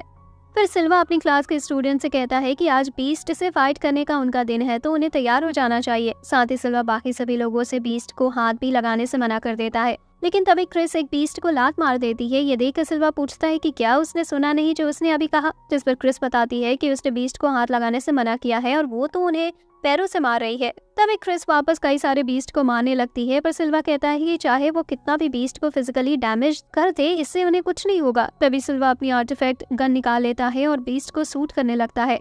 साथ ही रैनी भी अपने बो से बीस्ट को मार देती है, जिस पर वो कहती है कि उसने भी अपने हाथ से बीस्ट को नहीं मारा। लेकिन तभी वहाँ और बीस्ट आ जाते हैं। रासिया और उल्फा भी पीछे नहीं रहती और वो भी बीस्ट को मारने लगती है। फिर सभी बीस्ट से फाइट करने लगते हैं। तभी एक बीस्ट युवा के ऊपर अटैक करता है, पर वो उसे एक चाटा मारकर गिरा देती है। कुछ ही देर में वो सभी मिलकर हर एक बीस्ट को खत्म कर देते हैं, जिसके लिए मिलेरा उनकी तारीफ करती है, पर साथ ही वो कहती है कि अगली बार वो थोड़ा एकेडमी की प्रॉपर्टी का भी ख्याल रखे। फिर क्रिस और उसकी दोस्त मिनास्का के साथ थी उसकी सिक्योरिटी के लिए, पर मिनास्का बैठी बैठी काफी बोर होने लगती है। तभी क्रिस कहती है कि वो एंटरटेनमेंट के लिए एक दूसरे से फाइट कर सकते हैं। मिनास्का भी इसके लिए मान जाती है और बताती है कि मिलेरा और थ्रोड ने भी उससे कहा था कि वो क्रिस और उसकी फाइट देखना चाहते हैं। साथ ही मिनास्का भी क्रिस की पावर को एक्सपीरियंस करना चाहती है, जिसके बाद वो मिलेरा और थ्रोड के पास आ जाते हैं। तभी थ्रोड उल्फा को एक स्वॉर्ड देता है जो उसने उसके लिए बनाई थी। फिर थ्रोड बताता है कि इससे उल्फा एक दूसरा डायमेंशन बना सकती है, जिससे जब कभी बीस्ट का अगला अटैक हो वो एकेडमी के डैमेज को बिल्कुल खत्म कर सकते हैं। पर उन्हें ये देखना है कि उल्फा कितनी देर तक उस डायमेंशन को बनाए रख सकती है। फिर उल्फा उस स्वॉर्ड से डायमेंशन बना देती है और क्रिस और मिनास्का अपने मैच के लिए तैयार हो जाते हैं। तभी क्रिस मुक्को से मिनास्का पर अटैक करती है, पर मिनास्का उसके सभी अटैक से काफी आसानी से बच रही थी। फिर मिनास्का अपनी आर्टिफैक्ट निकालती है जो कि एक गन होती है और उससे क्रिस पर शूट करने लगती है। ये देखकर क्रिस अपने माना से एक आइस स्वॉर्ड बनाती है और उससे मिनास्का की सभी बुलेट रोक लेती है। फिर क्रिस मिनास्का के काफी सारे अटैक रोकती है, लेकिन तभी मिनास्का एक और गन निकाल लाती है जिससे क्रिस को काफी मुश्किल हो रही थी। लेकिन क्रिस इसकी भी कमजोरी निकाल लेती है और काफी तेजी से मिनास्का के पास जाकर उसको मारकर दूर फेंक देती है, जिससे मिनास्का घूमती हुई गिरने लगती है। पर मिलेरा उसे अपने बैरियर से गिरने से बचा लेती है। मिनास्का वापस खड़ी हो जाती है और क्रिस की तारीफ करती है और मिलेरा का थैंक्स करती है उसे बचाने के लिए। पर मिलेरा बताती है कि उसने कुछ नहीं किया, क्योंकि जब मिनास्का उसके बैरियर से टकराई उसका बैरियर गायब हो गया, जैसे किसी ने उसका माना खींच लिया हो। ये सुनकर थ्रॉड कहता है कि शायद मैं समझ गया कि मिनास्का के साथ क्या हो रहा है। फिर थ्रॉड आर्सिया को विंग्स छूने की कहता है, पर उससे कुछ नहीं होता। फिर थ्रॉड मिलेरा से उसका आर्टिफैक्ट यूज करने की कहता है, पर मिनास्का जब मिलेरा के विंग्स को छूती है वो गायब हो जाते हैं, जिस पर थ्रॉड बताता है कि उसे ऐसा लगता है कि मिनास्का के अंदर उसके जैसा कोई और भी है जो सिर्फ स्पेशल क्लास का माना खींच रहा है। और जब काफी सारा माना इकट्ठा हो जाता है तब वहाँ बीस्ट आ जाते हैं, लेकिन तभी मिनास्का गिर जाती है और साथ ही उल्फा बताती है कि वो इस डायमेंशन को और ज्यादा देर तक नहीं रोक पाएगी। तभी डायमेंशन गायब हो जाता है और वहाँ एक काफी बड़ा बीस्ट आ जाता है और क्रिस रैनी को पीछे रहने की कहती है, क्योंकि वो काफी स्ट्रॉन्ग भी लग रहा था। पर मन ही मन क्रिस काफी खुश हो रही होती है, क्योंकि उसे इतने स्ट्रॉन्ग बीस्ट से फाइट करने का मौका मिलने वाला था। तभी बीस्ट उनके ऊपर अटैक करने के लिए तैयार होने लगता है। ये देखकर क्रिस मिलेरा को बताती है कि वो उनके ऊपर यूनिट बीम से अटैक करने वाली है, जिस पर मिलेरा क्रिस से कहती है कि उसे उन्हें बचाना ही होगा। क्रिस कहती है कि वो उस बीस्ट को जरूर रोकेगी, क्योंकि नीचे कैंटीन भी है, जिस पर मिलेरा कहती है कि उसे खाने को नहीं बल्कि उन सभी को बचाना है। तभी क्रिस अपनी पावर बूस्ट करती है और काफी पावर के साथ बीस्ट को लात मारती है, जिससे वो हवा में चला जाता है, जिससे उन्हें बीस्ट को मारने के लिए प्लान बनाने का टाइम मिल जाता है। हालांकि किसी के दिमाग में कुछ नहीं आ रहा था इतने स्ट्रॉन्ग बीस्ट को कैसे हराया जाए। तभी वो बीस्ट नीचे गिरने लगता है और हम देखते हैं कि युवा भी नीचे ही घूम रही होती है। युवा को देखकर सभी उसे वहां से हटने की कहने लगते हैं क्योंकि बीस्ट उसके ऊपर ही अटैक करने वाला था। तभी युवा बीस्ट को अपनी तरफ आता देखती है और थोड़ा हैरान भी हो जाती है, पर तभी युवा बीस्ट पर काफी स्ट्रॉन्ग अटैक करती है, जिससे वो बीस्ट वहीं पर खत्म हो जाता है।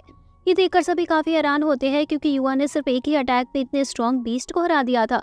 फिर वही मिनास्का बेहोश पड़ी होती है। थ्रॉड बताता है कि जब तक मिनास्का वापस माना इकट्ठा नहीं कर लेती तब तक वो वापस बीस्ट को नहीं बुला सकते। वुल्फा पूछती है जब भी मिनास्का की वजह से बीस्ट आता है तो वो हमेशा वुल्फ जैसा ही क्यों होता है, जिस पर थ्रॉड बताता है कि शायद मिनास्का भी वुल्फ साइड से है इसलिए ऐसा हो सकता है।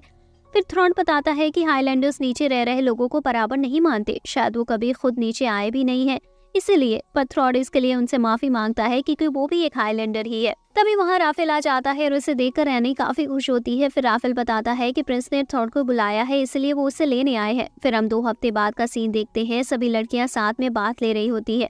सभी काफी खुश भी लग रही होती है क्योंकि काफी दिनों से किसी भी बीस्ट ने उनके ऊपर अटैक नहीं किया था। हालांकि क्रिस इस बात से ज्यादा खुश नहीं थी क्योंकि उसे उस वजह से बीस्ट से फाइट करने को नहीं मिल रहा था। फिर रैनी और क्रिस अपने रूम की तरफ जा रही थी, तभी मिलरा उन्हें बुलाती है और उन्हें यूनिफॉर्म में उसके रूम में बात करने के लिए बुलाती है।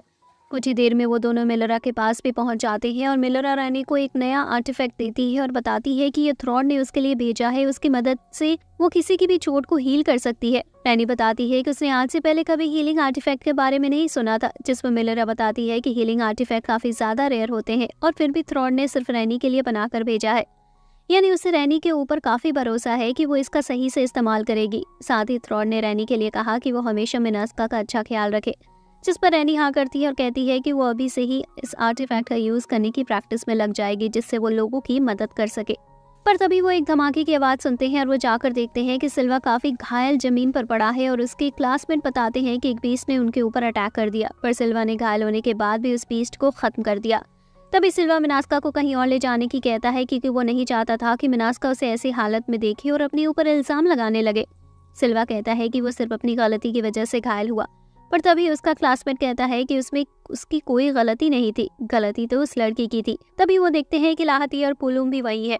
लाहती बताता है कि बीस्ट उसे मारने आ रहा था, तभी सिल्वा उसे बचाने के लिए बीच में आ गया, जिसकी वजह से वो इतना घायल हो गया। पर सिल्वा कहता है कि उसके पास स्पेशल रुन है तो वो उसकी जिम्मेदारी है कि वो अपने से कमजोर लोगों का ख्याल रखे। पर तभी रैनी अपना आर्टिफैक्ट यूज करके सिल्वा की मदद करने की कहती है। तभी मिलरा रैनी को बताने लगती है और रैनी भी उसी तरह से अपना माना का यूज करती है, जिससे सिल्वा हील होने लगता है। पर रैनी का माना काफी कम होता जा रहा था, इसलिए क्रिस अपना माना रैनी को देने लगती है, जिससे वो सिल्वा को ठीक कर पाती है। नेक्स्ट डे रैनी और क्रिस की हालत काफी खराब लग रही होती है और सभी को लग रहा था कि कल जो उन्होंने किया उसकी वजह से ऐसा हुआ होगा, पर असल में वो दोनों काफी तीखी चाउमीन खा रही थी, इसलिए वो काफी अजीब बर्ताव कर रही होती है। तभी सिल्वा रैनी के पास आता है और पिछले दिन की उसकी मदद के लिए उसका थैंक्स करता है और रैनी से कहता है कि उसका हीलिंग आर्टिफैक्ट काफी ज्यादा शानदार है। रैनी उसे कहती है कि वो ये सब क्रिस और मिलरा के बिना नहीं कर पाती। फिर रैनी और क्रिस हॉल से गुजर रही होती है, तभी वो मिलरा की गुस्से में चिल्लाने की आवाज सुनती है और उसके रूम में पहुंच जाती है। मिलरा उन्हें बताती है कि वो इसलिए गुस्सा है क्योंकि रॉयल गार्ड से मिनास्का की सेफ्टी का जिम्मा उठाने की गई है और वो मिनास्का को वापस आइलैंड ले जाएंगे और उसके बदले उन्हें एक दूसरा गार्ड दे देंगे। ये सुनकर रैनी काफी गुस्से में आ जाती है और कहने लगती है कि मिनास्का कोई चीज नहीं है कि जब वो थोड़ी खराब हो जाए तो उसके बदले दूसरी दे दो। लेकिन मिनास्का उससे कहती है कि अगर वो रॉयल गार्ड्स की बातों से मना करेंगे तो वो काफी मुश्किल में पड़ सकते हैं, जिस पर रैनी कहती है कि उसे चिंता करने की जरूरत नहीं है और वो हमेशा उसके साथ ही रहेगी। वहीं दूसरी तरफ आर्सिया और ओल्फा बाहर घूम रही होती है और तभी उनके पीछे एक बीस्ट आ जाता है, लेकिन वो दोनों कुछ करती से पहले वहाँ एक शेर बीस्ट आ जाता है और उस बीस्ट को मार देता है। उसे देखकर ओल्फा समझ जाती है कि ये जरूर उसके भाई का बीस्ट है। फिर वो दोनों उस बीस्ट का पीछा करने लगती हैं और एक अनजान जगह पर आ जाती है, जहाँ ओल्फा अपने भाई को देखती है और उसकी तरफ जाने लगती है, पर आर्सिया उसे रुकने को कहती है क्योंकि वो वहाँ किसी और को भी सेंस कर रही थी। तभी सिस्टिया और ब्लैक मास्टर बाहर आते हैं, जिन्हें देखकर ओल्फा अपने भाई से कहती है कि क्या अब वो उन लोगों के लिए काम कर रहा है। ओल्फा लियोन से लड़ने लगती है और आर्सिया उसकी मदद करने जानती है, जिससे पहले सिस्टिया उसे पकड़ लेती है और फिर बीच में जाने के लिए मना करती है। ब्लैक मास्क आर्सिया से कहने लगता है कि उन्हें नुकसान पहुंचाने का कोई प्लान नहीं है, तो वो दोनों दूर ही रहे तो अच्छा होगा। वहीं ओल्फा लियोन से कहती है कि उनके फादर और मदर टाउन के लोगों को बचाते हुए मर गए और वो उन्हें धोखा दे रहा है और दुश्मनों का साथ दे रहा है, जिस पर लियोन कहता है कि अगर टाउन ही नहीं बचेगा तो उसके लोग कैसे सुरक्षित रहेंगे। तभी ब्लैक मास्क बताता है कि हाईलैंडर्स के साथ रिश्ते और मजबूत करने के लिए रॉयल कोर्ट ने फैसला किया है कि वो हाईलैंडर्स को कुछ जमीन देने वाले हैं। जिस पर आर्सिया पूछते हैं कि वो ऐसा क्यों करेंगे। ब्लैक मास्क बताता है क्योंकि वो उस जमे हुए प्रिंसिपल की सिक्योरिटी नहीं कर रहे हैं और हो सकता है जमीन देने से उनका मन बदल जाए और नुकसान थोड़ा कम हो। सिस्टिया कहती है कि उनका पागल किंग बिना लोगों की चिंता किए ऐसा कदम उठा रहा है और कोई सोच भी नहीं सकता कि इससे लोगों पर कितना बुरा असर पड़ेगा। फिर ब्लैक मास्क बताता है कि 4 दिन के अंदर मिनास्का को हाईलैंडर्स को दे दिया जाएगा और उसे लेने एम्बेसडर आने वाला है और उनका प्लान है कि वो जब मिनास्का को लेने आए वो उसे मार दे। पर आर्सिया पूछती है कि वो उन्हें अपना सारा प्लान क्यों बता रहे हैं। जिस पर ब्लैक मास्क कहता है कि अब उन्हें इस इन्फॉर्मेशन का अच्छा यूज करना चाहिए और साथ ही अब उन्हें उनका प्लान पता है तो अब उन्हें उनके बीच नहीं आना चाहिए। जिस पर ओल्फा कहती है कि उसे लगता है कि वो उनके ऊपर इतनी आसानी से भरोसा कर लेगी। ब्लैक मास्क कहता है कि ये तो उनके ऊपर है कि उन्हें क्या करना है। फिर वो सभी वहां से जाने लगते हैं और ओल्फा अपने भाई को रोकने की कोशिश करती है। लियोन ओल्फा से कहता है कि अब वो काफी बड़ी हो चुकी है और काफी स्ट्रॉन्ग भी, तो अब उसे उसकी चिंता करने की जरूरत नहीं, इससे वो काफी खुश है। फिर वो सभी वहां से चले जाते हैं और ओल्फा कहती है कि उन्हें इस बारे में सभी को बताना होगा। फिर वो दोनों एकेडमी में सभी को इस बारे में बता देती हैं और ये जानकर सभी काफी हैरान भी होते हैं। फिर वो सभी तय करते हैं कि उन्हें कुछ तो करना होगा क्योंकि अगर उन्होंने कुछ नहीं किया तो हो सकता है वो लोग मिनास्का को ले जाएं। तभी क्रिस कहती है कि उसके पास एक प्लान है और वो सभी को अपना प्लान बताने लगती है। क्रिस का प्लान सुनकर सिल्वा कहता है कि ये प्लान काफी ज्यादा ही खतरनाक हो सकता है। जिस पर रैनी कहती है कि अगर ये क्रिस का प्लान है तो खतरनाक तो जरूर होगा। फिर मिलेरा कहती है कि वो सभी क्रिस का ही प्लान यूज करने वाले हैं। फिर हम 4 दिन बाद का सीन देखते हैं। रैनी और क्रिस मेड की ड्रेस में होती है और उनका प्लान था कि वो मेड बनकर पैलेस में जाएंगी और किंग और एम्बेसडर दोनों को ब्लड स्टील ग्रुप से बचा लेंगी और यहाँ वो मिनास्का को मिलेरा और सिल्वा का माना लेने देंगे जिससे मिनास्का बीस्ट बुला पाए और वो सभी के सामने को बीस्ट मारकर दिखाएंगे, जिससे साबित हो जाएगा कि वो मिनास्का को प्रोटेक्ट करते हैं, इसलिए मिनास्का उनके साथ ही रहनी चाहिए। फिर सिल्वा उन दोनों से कहता है कि उन्हें ये काम मिनास्का के लिए करना ही होगा। ये सुनकर रैनी कहने लगती है कि सिल्वा मिनास्का को लाइक करने लगा है, पर सिल्वा मना करता है और बताता है कि वो उनकी सिर्फ रेस्पेक्ट करता है। फिर सिल्वा बताता है कि जब वो छोटा था तब मिनास्का ने उसकी जान बचाई थी। ये सुनकर रैनी पूछने लगती है कि असल में हुआ क्या था, जिस पर सिल्वा बताता है कि कुछ साल पहले वो और उसका दोस्त खेल रहे थे। तभी वहाँ एक बीस्ट आ गया और उनके ऊपर अटैक करने लगा और उसे बचाते हुए उसका दोस्त तक मारा गया। साथ ही वो बीस्ट सिल्वा पर भी अटैक करने वाला होता है, लेकिन तभी मिनास्का वहाँ आ जाती है और उस बीस्ट को मारकर सिल्वा को बचा लिया। सिल्वा काफी रो रहा होता है तो मिनास्का उसे गले लगा लेती है और सिल्वा से कहती है कि उसे अपने दोस्त के लिए स्ट्रॉन्ग बनना होगा, जिससे वो आगे चलकर हजारों लोगों की जान बचा सके। फिर सिल्वा कहता है कि आज वो जो कुछ भी है उन शब्दों की वजह से ही है और तभी से वो काफी मुश्किल ट्रेनिंग कर रहा है जिससे वो इतना स्ट्रॉन्ग बन सके कि लोगों को बचा सके। सिल्वा की बातों से क्रिस और रैनी काफी मोटिवेट हो जाती है और तैयार थी अपने मिशन को पूरा करने के लिए। फिर हम देखते हैं कि रैनी और क्रिस पैलेस में आ चुकी थी और वो एक मेड की तरह सभी लोगों को खाना भी देने लगती है। हालांकि वो खाना देते हुए खुद भी काफी सारा खा भी रही थी। तभी वहाँ किंग कलेस पे आ जाता है। फिर किंग सभी को कहता है कि उनकी पार्टी में हाईलैंडर भी शामिल होने वाला है। तभी एक लड़का लवेल वहां जाता है जो कि वही एम्बेसडर था। फिर लवेल सभी लोगों की काफी बेइज्जती करने लगता है और सभी नीचे रह रहे लोगों को पागल बताता है। ये सब सुनकर रैनी को काफी गुस्सा आ रहा था पर कोई कुछ नहीं कर सकता था। तभी प्लान के हिसाब से पार्टी में बीस्ट का अटैक होता है और रैनी के कुछ कहने से भी पहले क्रिस सभी बीस्ट को मारने लगती है। सभी ये देखकर काफी हैरान होते हैं कि एक मेड बीस्ट को कैसे मार पा रही है, जिस पर क्रिस कहती है कि मेड का ये काम होता है कि वो हॉल को साफ रखे। रैनी भी बीस्ट को मारने लगती है पर एक बीस्ट क्रिस के पीछे से अटैक करने वाला था, लेकिन लवेल उसे एक ही अटैक में मार देता है। ये देखकर क्रिस सोचती है कि उसने आज से पहले ऐसा अटैक कभी नहीं देखा। सभी गार्ड्स एम्बेसडर और किंग को बचाने के लिए आ जाते हैं पर तभी एक गार्ड चाकू निकालता है और लवेल पर अटैक करने वाला होता है, लेकिन क्रिस उसे रोक लेती है। ये देखकर वो गार्ड कहता है कि हाईलैंडर्स हमेशा से नीचे रह रहे लोगों की बेइज्जती करते आए हैं और इन्होंने इंसान तक को नहीं माना, इसलिए वो उसे मारना चाहता है। लवेल क्रिस से कहता है कि उसे उस गार्ड को पकड़ने की जरूरत नहीं थी, वो खुद भी उसे मार सकता था। तभी लवेल आगे आता है और एक लाइट की मदद से उस गार्ड को मार देता है। तभी लवेल किंग के पास आता है और उससे कहता है कि उसने उसे मरवाने के लिए इतना बड़ा प्लान बनाया, जिस पर किंग मना करता है और बताता है कि उसे कुछ नहीं पता था कि कोई ग्रुप उनके ऊपर अटैक भी करने वाले हैं। पर लवेल कहता है कि उसे गलती तो हुई है और वो कैसे अब इस गलती का भुगतान करने वाला है। ये सुनकर किंग लवेल के सामने झुक जाता है और सर जमीन पर रखकर माफी मांगने लगता है। पर लवेल कहता है कि उसके सामने किंग की माफी का कोई मायना नहीं है, क्योंकि वो सिर्फ कुछ गधों का किंग है, इससे ज्यादा कुछ भी नहीं। तभी लवेल आगे आ जाता है और किंग का एक हाथ काट देता है और कहता है कि वो उसका एक हाथ माफी के रूप में ले रहा है। रैनी क्रिस से कहने लगती है कि क्या ये सब जो हो रहा है वो सही है, जिस पर क्रिस कहती है कि उनके पास ये सब सोचने से ज्यादा जरूरी काम है। तभी क्रिस किंग का कटा हुआ हाथ उठा लेती है और रैनी से हीलिंग आर्टिफैक्ट की मदद से उसे जोड़ने की कहती है। रैनी भी ऐसा ही करती है और धीरे धीरे किंग का हाथ जोड़ने भी लगता है। ये देख लवेल कहता है कि अगर वो किंग का हाथ जोड़ देगी तो उसे उसकी जगह कोई और हाथ लेना होगा, जिस पर क्रिस अपना हाथ देने की कहती है। लवेल कहता है कि वो काफी एक्साइटेड है क्रिस का हाथ कटने के बाद उसके चीखें सुनने के लिए। तभी लवेल क्रिस पर भी उसी लाइट से अटैक करता है, पर उससे क्रिस को कुछ नहीं होता। हम देखते हैं कि क्रिस ने अपने माना से चारों तरफ शील्ड बना ली थी, जिससे उसे लवेल का माना अटैक से कुछ हो ही नहीं रहा था।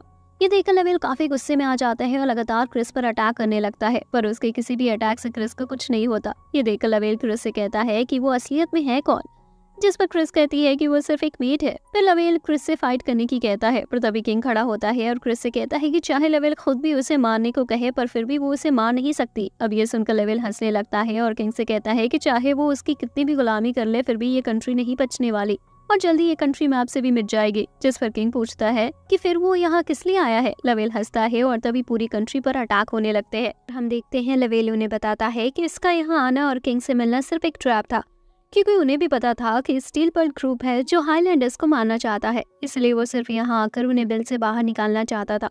जिस पर किंग कहता है कि मतलब शुरू से ही उसकी मदद करने का कोई इरादा नहीं था। लवेल हंसने लगता है और बताता है कि वो चाहता है कि सभी नीचे रहने वाले लोग मर जाए। अब ये सुनकर क्रिस कहती है कि यानी लवेल सिर्फ एक ऐसा इंसान है जिसने किंग को धोखा दिया और साथ ही उन्हें नुकसान भी पहुंचाया है। फिर क्रिस किंग से पूछती है कि क्या वो अब लवेल को सजा दे सकती है, जिस पर किंग क्रिस ने लवेल को सिर्फ जान से न मारने की कहता है।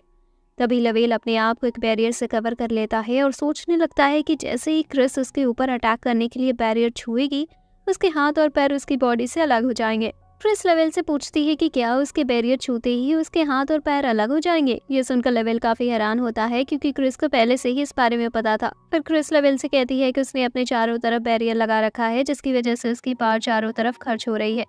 इसलिए क्रिस लवेल को सिर्फ एक तरफ बैरियर बनाने को कहती है, जिससे वो उसका अटैक और ज्यादा पावर के साथ रोक पाएगा। पर लवेल क्रिस से कहता है कि वो जरूर चाहती होगी कि वो सिर्फ एक तरफ से अपने आप को प्रोटेक्ट करे और वो पीछे से आकर उसे मार देगी। पर क्रिस हंसते हुए कहती है कि उसके जैसे वीक को हराने के लिए उसे पीछे से अटैक करने की जरूरत नहीं। ये सुनकर लवेल काफी गुस्से में आ जाता है और सिर्फ अपने सामने एक शील्ड बना लेता है। तभी क्रिस उस पर अटैक करती है और वो अपने पैर से ही लवेल की शील्ड तोड़ देती है। साथ ही तभी एक दूसरी लात मारकर लवेल को काफी दूर फेंक देती है। ये देखकर क्रिस कहती है कि शायद उसने थोड़ी ज्यादा पावर का यूज कर दिया। फिर किंग सभी सोल्जर्स को स्टील बल्ट से फाइट के लिए भेज देता है, क्योंकि वो पूरी सिटी पर बम बरसा रहे थे और साथ ही इससे लोगों को भी काफी नुकसान हो रहा था। तभी क्रिस भी किंग से कहती है कि क्या वो भी बैटल में जाकर फाइट कर सकती है। किंग भी इसके लिए हाँ कर देता है, पर एनी कहती है कि वो किंग को हील करने की वजह से काफी ज्यादा थक चुकी है, इसलिए उसे आराम करने की जरूरत है। पर क्रिस कहती है कि वो उसके साथ रहकर आराम कर सकती है। तभी क्रिस रैनी को उठाती है और उसे लेकर जाने लगती है। तभी क्रिस नाइट्स के फ्लाइंग गियर पर जंप मारती हुई स्टील बल्ट के शिप के काफी पास पहुंच जाती है। तभी वो देखते हैं कि उस शिप की अटैक की वजह से सिटी के लोगों को काफी नुकसान पहुंच रहा था, इसलिए रैनी अपनी बो निकालती है और उनकी शिप पर अटैक करने लगती है। फिर रैनी क्रिस से कहती है कि जब तक वो शिप के अटैक रोक रही है तब तक क्रिस उन्हें हराने का कोई तरीका ढूंढे। तभी क्रिस शिप के और पास जाने लगती है और शिप को पूरी तरह से डिस्ट्रॉय करने के लिए उस पर काफी स्ट्रॉन्ग अटैक करती है। पर क्रिस का अटैक पहुंचने से पहले ही कोई रोक लेता है और ये देखकर क्रिस काफी हैरान होती है कि कोई उसका इतना स्ट्रॉन्ग अटैक भी रोक सकता है। क्रिस देखती है कि उसका अटैक ब्लैक मास्क ने रोका था। फिर ब्लैक मास्क अपने लोगों को अटैक करने की कहता है और जब तक वो क्रिस को रोकने आ जाता है।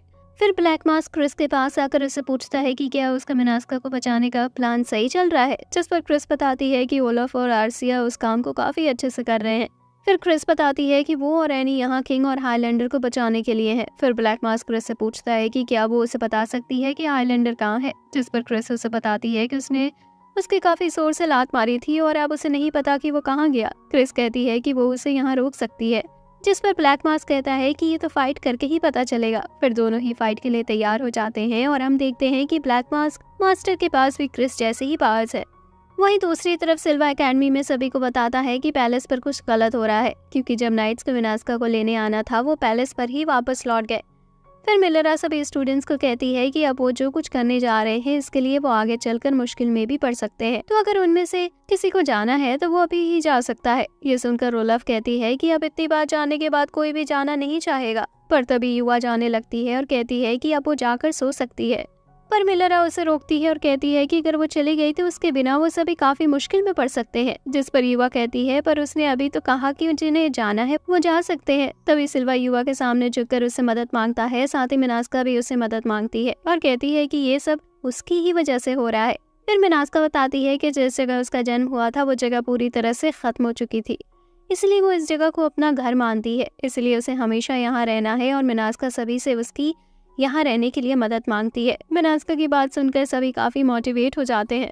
फिर प्लान के हिसाब से ओलाफ अपना डायमेंशन बना देती है और मिनास्का मिलरा और सिल्वा का माना लेने लगती है जिससे बीस्ट आ सके, और माना लेने के बाद मिनास्का बेहोश हो जाती है और सभी बीस्ट से फाइट करने के लिए तैयार थे। वहीं दूसरी तरफ क्रिस और ब्लैक मास्क फाइट कर रहे होते हैं और क्रिस को काफ़ी ज़्यादा मज़ा भी आ रहा होता है। तभी ब्लैक मास्क माना से बनी स्वॉर्ड निकाल लेता है, फिर वो उसे क्रिस पर अटैक करने लगता है जिसकी वजह से क्रिस को थोड़ी मुश्किल हो रही थी क्योंकि इस स्वॉर्ड का एक हिट काफ़ी बड़ा डैमेज दे सकता था। पर तभी क्रिस अपनी आई स्वॉर्ड निकाल लेती है, पर ब्लैक मास्क कहता है कि आई स्वॉर्ड उसकी स्वॉर्ड के सामने ज़्यादा देर टिक नहीं पाएगी।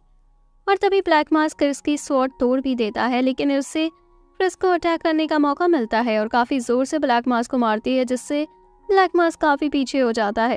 ये देखकर ब्लैक मास्क कहता है कि वो पहले से ज़्यादा स्ट्रांग हो चुकी है। रैनी क्रिस के पास आती है और उसे बताती है कि कोई इसकी तरफ आ रहा है। तभी लवेल वापस आ जाता है जिसे देखकर क्रिस कहती है कि अच्छा है वो अभी भी जिंदा है। फिर ब्लैक मास्क कहता है कि मतलब यही एम्बेसडर है। ब्लैक मास्क को देखकर लवेल कहता है कि ये तो स्टील पर्ल का लीडर है। लवेल क्रिस से पहले ब्लैक मास्क को मारने की कहता है। तभी ब्लैक मास्क सिस्टिया को बुलाता है और उससे उसकी पावर मांगता है। सिस्टिया अपनी पावर ब्लैक मास्क को देने लगती है और तभी काफी तेज लाइट चमकती है और सिस्टिया एक वेपन में बदल जाती है। वहीं दूसरी तरफ सभी स्टूडेंट बीस्ट से फाइट कर रहे होते हैं, साथ ही मिलरा और सिल्वा लगातार मिनास्का को माना भी दे रहे थे जिससे लगातार बीस्ट आते जा रहे थे। पर जल्दी सभी थकने भी लगते हैं और तभी ओलाफ भी गिर जाती है जिससे डायमेंशन गायब हो जाता है। साथ ही दो काफी बड़े बीस्ट मिनास्का तक पहुंच भी जाते हैं और उस पर अटैक भी करने वाले होते हैं, लेकिन तभी लाइटिंग आती है और हम देखते हैं कि लियोन उसकी मदद करने वहां आ चुका था। फिर लियोन माना मिस्ट नाम की एक चीज उसकी तरफ फेंक देता है जिससे सभी की थकान मिट जाती है और सभी वापस काफी अच्छा फील करने लगते हैं। फिर लियोन बताता है कि उसे यहाँ उसके बॉस ने भेजा है। तभी ओल्फा वापस डायमेंशन बना देती है और लियोन भी अपना माना मिनास्का को देने लगता है जिससे वहाँ एक काफी ज्यादा बड़ा बीस्ट आ जाता है जिससे सभी स्टूडेंट्स भी बेहोश हो जाते हैं। पर तभी हमें पता चलता है कि वो कोई बीस्ट नहीं है बल्कि वो तो प्रिज्मर है, वही जिन्हें बीस्ट का किंग कहा जाता है और वो सबसे स्ट्रांग होते हैं। सभी उसे देखकर काफी हैरान होते हैं, पर वहीं क्रिस काफी ज्यादा खुश थी क्योंकि उसे बचपन से ही प्रिज्मर को खुद हराना था। तभी ब्लैक मास्क और लवेल फाइट करने लगते हैं और लवेल अपना बैरियर लगा लेता है और सोचने लगता है कि ब्लैक मास्क का वेपन कभी इस बैरियर को पार नहीं कर पाएगा, लेकिन ब्लैक मास्क आसानी से लवेल को मार देता है जिससे ब्लैक मास्क का वेपन लगते ही लवेल की बॉडी गायब होने लगती है। तभी ब्लैक मास्क कई बार लवेल को मारता है जिससे वो पूरी तरह से गायब हो जाता है। वहीं दूसरी तरफ सभी प्रिज्मर से फाइट कर रहे होते हैं। तभी युवा प्रिज्मर को पंच मारती है पर उसका हाथ प्रिज्मर की बॉडी में फंस जाता है और वो प्रिज्मर के अंदर जाने लगती है। तभी मिलरा युवा के पास एक मैजिक बॉल लगा देती है जिससे वो अंदर भी जिंदा रहे। लियोन भी युवा को बचाने के लिए प्रिज्मर पर अटैक करता है पर उसके अटैक से ज्यादा कुछ होता नहीं, लेकिन जब प्रिज्मर का अटैक होता है तो लियोन के हाथ के आर्टिफैक्ट तक टूट जाते हैं। मिलरा सभी को बताती है कि उसके हिसाब से प्रिज्मर अभी अपनी ट्रू फॉर्म में नहीं है, इसलिए वो थोड़ा कमजोर है पर वो जल्दी ही आ भी जाएगा। फिर मिलरा ओल्फा से सभी को अपने साथ दूसरे डायमेंशन में ले जाने की कहती है और खुद यहाँ रुककर प्रिज्मर के बारे में कुछ पता लगाने की कहती है और मिलरा के साथ लियोन भी रुक जाता है। वहीं रैनी क्रिस को एकेडमी चलने की कह रही थी क्योंकि उसे एकेडमी के हालात सही नहीं लग रहे थे, जिस पर क्रिस कहती है कि वहाँ सभी लोग हैं तो वो ठीक ही होंगे। तभी सिस्टिया वापस इंसान में बदल जाती है और ब्लैक मास्क उनसे कहता है कि प्रिज्मर अपनी ट्रू फॉर्म में आता जा रहा है। क्रिस ब्लैक मास्क से कहती है कि उसे उससे फाइट करनी थी पर अब शायद उसे अगली बार का इंतजार करना होगा। ये कहकर क्रिस रैनी के साथ प्रिज्मर के पास निकल जाती है। वहीं दूसरे डायमेंशन में मिनास्का को होश आता है और ओलाफ उससे बताती है कि मिलरा ने उन्हें बचाने के लिए यहाँ भेज दिया, पर मिनास्का कहती है कि उन्हें वापस जाकर उनकी मदद करनी चाहिए क्योंकि वो दोनों कितने भी स्ट्रांग हो वो अकेले प्रिज्मर से नहीं लड़ सकते। तभी वो सभी वापस आ जाते हैं और देखते हैं कि मिलरा और लियोन दोनों ही एक पत्थर के पीछे छुपे हैं, पर मिनास्का अकेले ही प्रिज्मर से फाइट करने लगती है। पर कुछ ही देर में प्रिज्मर मिनास्का को एक मुक्का मारता है जिससे वो पेड़ से जा टकराती है। मिनास्का को बचाने के लिए सिल्वा आगे आ जाता है पर प्रिज्मर सिल्वा को पकड़ने आने लगता है। ये देखकर मिनास्का सिल्वा को धक्का देती है और प्रिज्मर मिनास्का को पकड़ लेता है, पर मिनास्का प्रिज्मर को सूट करके वापस नीचे आ जाती है। तभी सिल्वा मिनास्का से कहती है कि वो जरूर उसकी जान बचाएगा क्योंकि उसने भी बचपन में उसकी जान बचाई थी। लेकिन तभी मिनास्का काफी तेज चमकने लगती है और एक गन में बदल जाती है और सिल्वा के हाथ में आ जाती है। सिल्वा उस गन से प्रिज्मर को मारने की कहता है पर लियोन उसे रोकता है और कहता है कि अभी सिल्वा उसे यूज नहीं कर सकता क्योंकि अभी उसके पास इतनी पावर नहीं है। पर सिल्वा लियोन को दूर कर देता है और प्रिज्मर को शूट करने ही वाला होता है, लेकिन तभी क्रिस वहाँ आ जाती है और सिल्वा को मारकर उसे रोक देती है। साथ ही मिनास्का भी वापस इंसान बन जाती है। सभी क्रिस को देखकर काफी खुश हो जाते हैं, पर प्रिस्मर उनके ऊपर अटैक करने वाला होता है। ये देखकर क्रिस उसे एक पंच मारकर हवा में भेज देती है, पर वो प्रिस्मर वापस अटैक करने वाला था, पर तभी वो सिटी में हर जगह अपनी बीम से अटैक कर देता है। सभी ये देखकर काफी परेशान हो जाते हैं क्योंकि इतने सारे अटैक से तो सिटी को काफी नुकसान पहुंचने वाला है। पर तभी सारे अटैक अपने आप हटने लगते हैं और हम देखते हैं कि वो क्रिस थी जो काफी तेजी से हर जगह पहुंचकर अटैक को सिटी तक पहुंचने से रोक रही थी। तभी मिलेरा क्रिस को बताती है कि युवा प्रिस्मर की बॉडी के अंदर है। ये जानकर क्रिस प्रिस्मर के पास जाने लगती है, पर प्रिस्मर काफी स्पीड के साथ क्रिस पर अटैक करने लगता है। हालांकि क्रिस उसके सभी अटैक रोक लेती है, पर क्रिस को आगे जाने का कोई मौका नहीं मिल रहा था। तभी क्रिस की मदद के लिए उसकी दोस्त भी आ जाती है और वो सभी मिलकर प्रिस्मर को मारने लगती है, जिस पर क्रिस को प्रिस्मर पर अटैक करने का मौका मिल जाता है और वो उसे मारकर वापस हवा में फेंक देती है। तभी क्रिस प्रिस्मर पर काफी स्ट्रॉन्ग अटैक करती है, जिससे प्रिस्मर को काफी डैमेज पहुंच रहा था। और तभी क्रिस प्रिस्मर को काफी जोरदार पंच भी मारती है, जिससे प्रिस्मर पूरी तरह से खत्म हो जाता है और गायब भी हो जाता है। तभी क्रिस युवा को अपने साथ लेकर नीचे आ जाती है, जिससे सभी काफी खुश होते हैं। कुछ देर बाद क्रिस और एनी को अवार्ड दिए जाते हैं प्रिस्मर को हराने के लिए और पूरी कंट्री को बचाने के लिए। फिर किंग उन्हें काफी अच्छा और बेहतरीन खाना भी देता है, जिससे वो दोनों ही काफी ज्यादा खुश हो जाते हैं। और यहाँ पर सीजन का एंड होता है। तो आप चैनल को सब्सक्राइब करें, वीडियो को लाइक करें और बेल आइकन को दबाएं ताकि नेक्स्ट वीडियो का नोटिफिकेशन आप तक सबसे पहले पहुंचे। हम मिलते हैं अगले वीडियो में, तब तक के लिए धन्यवाद।